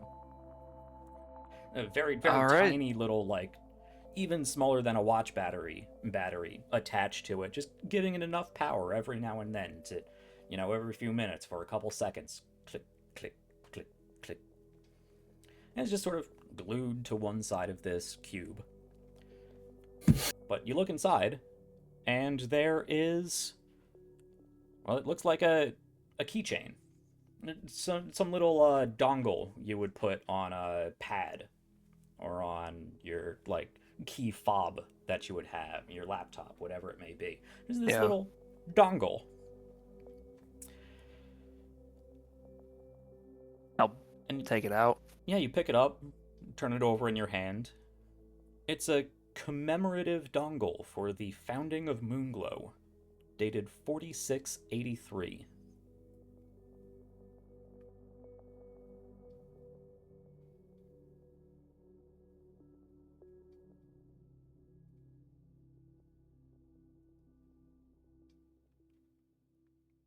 What?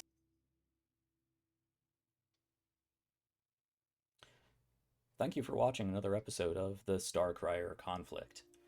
That's where we're gonna leave you tonight. Oh, you bastard! Sorry for the slow wind-up there, pun intended. I thought it was in my notebook, but I had to pull up character notes on the computer. That's why that description was so long. But, alright, that's where we're going to leave it for today. Everybody gets a little bit of character development. So, fun stuff. Lots of conversations, lots of character development, and some hints of things to come. Next week, apparently, somebody's getting married. We have some mechs to rebuild, and well, a lot of. We'll see what we get to. More conversations, more schemes, more hints, and foreshadowing for things to come. So tune in next week for all of that. Let's see, any closing announcements from myself? As always, I want to give another thank you to Galen for the beautiful art here. Nothing new, but there's pretty much always going to be stuff coming down the pipeline. So, all of that, obviously, I want to be able to pay anybody who contributes to this show. As much as I can, I want to work with as many people as I can. The best way to do that and help support the show and help support further production value, getting new art, getting new music assets, custom sounds, maybe bringing somebody else on the creative side, and of course, giving back to these people as much as possible. Best way to do that is to head over to Ko-Fi. You can get after shows. We had a real fun talk at the end of last episode where we talked about the previous 3 missions and all of that mothership crammed into Lancer nonsense. So we got cool talks like that. We got all of those calls from Shiv's dad up on there. So if you feel like having a good cry, you can go check that out. And some more cool stuff that's going to be coming up as I slowly drop what I can when I can. It's a lot of moving parts to the Starcrier Conflict, so it may take some time for a lot of my notes to come out. But I will get them out there.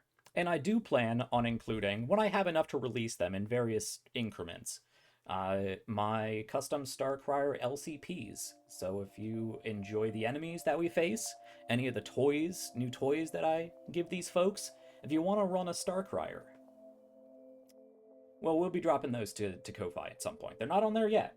Might be a bit, because I want to get a few more in. But I do plan on releasing Starcrier LCP content. And my notes, and all kinds of stuff. Anyway, go check that out. It'll really help me out, really help the channel out. And, of course, there is always the Mayhem meter, which you can find just on the About tab of Twitch here. I think that's what we got. I know I already played the advert, but I do want to give a little extra personal thank you to my friend Trevor and the folks over at Veil the Void Reforged. Absolutely fantastic game, so much fun, so much free content out there, so much work put into the project, constantly being updated, and it is a very action-packed, cinematic, sci-fantasy sort of game.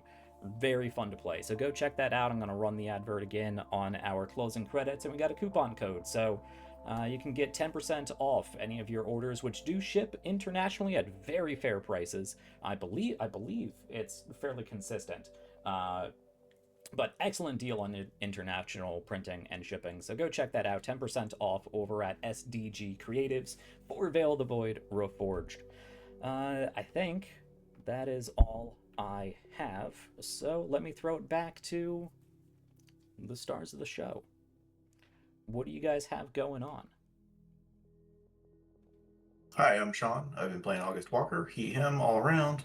As far as what's going on, nothing much lately. I'm being a little low-key as far as, being out there and doing stuff for the next couple months. But you can find me here every Sunday. Other than that, you can find me on Blue Sky as Rise, R-I-Z-E, and on Instagram, you can find me at Raven Black Photography.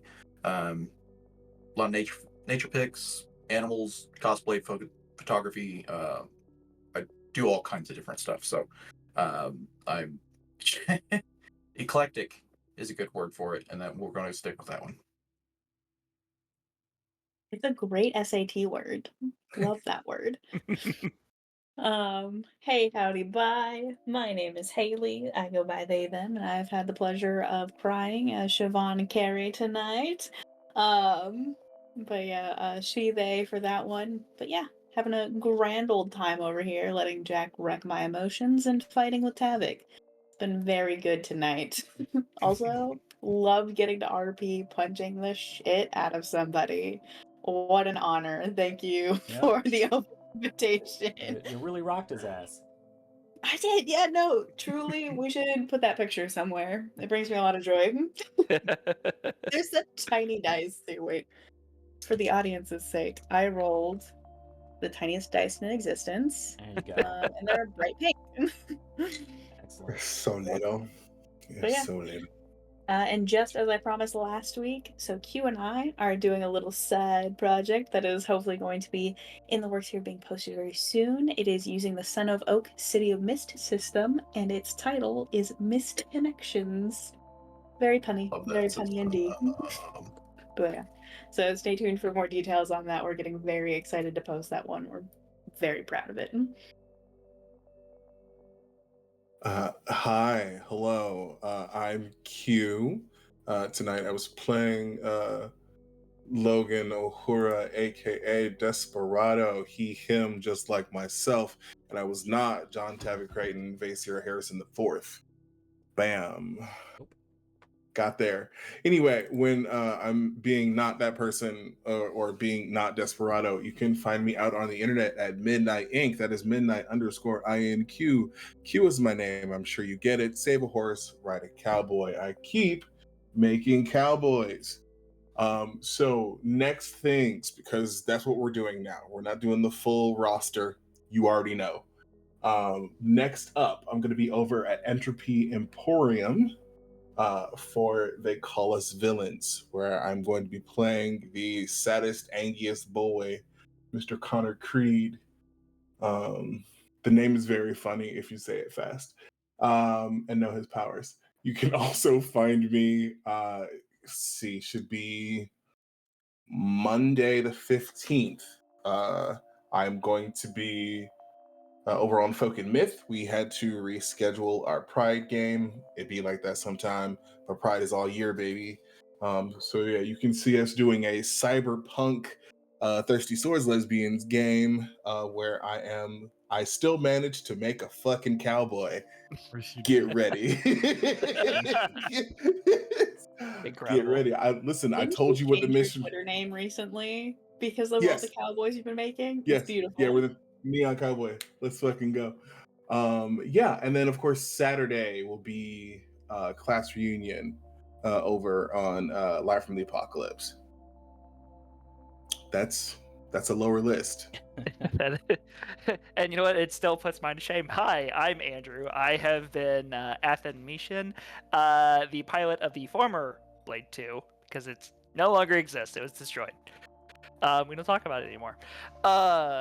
I am That Gamer Ajax on all the socials. I also run YouTube and TikTok accounts under the exact same name, where I post all kinds of tabletop-related things, usually guides, tips and tricks, impressions on games that I'm checking out, because there are so many good tabletop games. I like being able to highlight them a lot. One of the ones that I have upcoming soon, I promise, I feel like I keep saying this, but it is going to be coming, is Impressions on Daggerheart, because I finally got a chance to play it.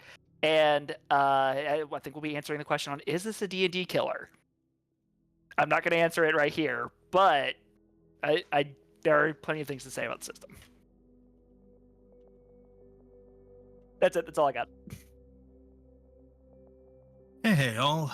It's Drake Lionheart. Most people call me Lion. I use they, he pronouns, and I'm the creative director for Tales from the Table Studios. Something that started as a charity event has grown into an actual play studio with an amazing community of storytellers, players, world builders, game designers, and more. You can find me at the Lion Knight 42 over on Twitter and on Threads. I'm there now. It's exciting. And on Blue Sky also, which I have but have to use. It's fine. We'll get there. You can also find me at TFTT Studios all across socials and Tales from the Table Studios here on Twitch, where we do stuff. It's fun. Next time you'll be able to find me is next Saturday, where I will be in our finale for Cognizance and Nibiru Tale. now that it has been revealed that our wonderful mall is not quite reality, and some people have been chased by very angry versions of their parents that aren't exactly their parents. Been a pretty good time. 2 of us are dead, but that really doesn't mean much. It's exciting. Come check it out. If you're interested, you can also hire me to run games for you and your friends, tell stories. It's a great time. You can hire me to write for your games. I'm always down for that. And you can also hire me to run production for your shows. All that and more. That's me. Excellent. Yes, go check that out. That's run by Zach, scheduled for launch, right? That is scheduled for launch, Zach, yeah. Yeah, the very same who does our intro music and voiceover. So if you want to hear more of his the beautiful dulcet sounds of his voice, I don't know what dulcet means, but you know, it has to do with sound. So go check that out. Wonderful creative. Yeah, I should be better about shilling my own stuff that isn't, well, newest episode of the Starcrier Conflict podcast is up on Spotify, so you can go check that out. We are slowly catching up, but we have 2 real fun combat episodes, and I got to play around with sound design a lot. There's a lot of explosions and thruster noises and bullets and beams and crashing and overheating and all kinds of fun stuff as we build up to actually touching down on Dress Bowl 1. Yeah, it's been that long. So go check that out. That's over on Spotify. You can just search Starcrier or the Starcrier Conflict and it'll pull right up. Real fun little radio shows, and I have a lot of fun putting them together. Takes a long time to edit, but I have a lot of fun putting them together. I'm really looking forward to the episodes coming up. But aside from joining us back here every Sunday for the continuation of the Starcrier Conflict, you will also be able to find me over with my new friends at the Lost Caravan. On the 25th, I am going to be playing Fathomless Gears. So if you like this, if you like Lancer, Fathomless Gears is basically Lancer in deep sea fishing for eldritch sea monsters. It's amazing. It looks great. So I am really looking forward to that. I believe it's going to be run by Rolf, who is a big name, obviously, in the Lancer community. So yes, I'm excited for that. I'm really excited for that. So you can check that out on the 25th. I believe that's at 8 p.m. That's their usual time, 8 p.m. ET. And then a week after that, the 29th of July, same time, 8 p.m. ET, I believe, I will be playing Pathfinder 2nd Edition, which is going to be fun, because I haven't played Pathfinder since first edition. So that's going to be real fun. I'm going to see if I can recreate my my gunslinger android cowboy that I made a while ago. So I'm channeling my Q vibes. I'm going to make that neon cowboy. There you go. So yeah, 29th, Lost Caravan RPG. Wonderful folks over there. And if anybody is looking for, well, collaboration on anything else, hit me up. I always love talking about games, love joining new channels, playing with new friends, on, off air, whatever it may be. And of course, we have the Discord. I don't plug that enough, but we have our own Discord for not just the Starcrier Conflict, but everything RPGs Uncovered. And I would love to get some good talks in there about not just this show, but about games in general, and arts and projects and all kinds of cool things. But there's so many Discords. All right, well, I think that is all I have for us tonight. I have a lot of planning to do and a lot of things to shuffle around for the continuation, because we are quickly moving into the mid-season madness that is going to be the Starcrier Conflict. So be sure to check back next week, same time, same place. And yeah, let's see. What can I leave us with? When you get besides trauma, right? Yeah, when you get woken up from stasis a month and a half after you were supposed to get woken up from stasis and realize you've been heavily traumatized, go talk with your friends, because they're there for you, and reward them. Reward yourself with a nice, delicious plate of heart tomatoes. Everybody stay safe, stay happy, stay healthy, keep having fun, keep having a good time, keep checking back here at RPGs Uncovered for more of the Starcrier Conflict. Thank you for watching, happy time zone, and good night, folks. The Starcrier Conflict is brought to you in part by Veil the Void Reforged. Pierce the veil and adventure through the void as a vampiric alien, a sentient plant, or even a bottled aspect of the cosmos. These and countless other characters can face off against massive cosmic space worms, demons from the Broken Realms, and even travel through the roots of the newly rediscovered world tree of Yggdrasil. Find your next favorite adventure in Veil the Void Reforged. Visit sdgcreatives.com to learn more and pick up your own copy of Veil the Void Reforged.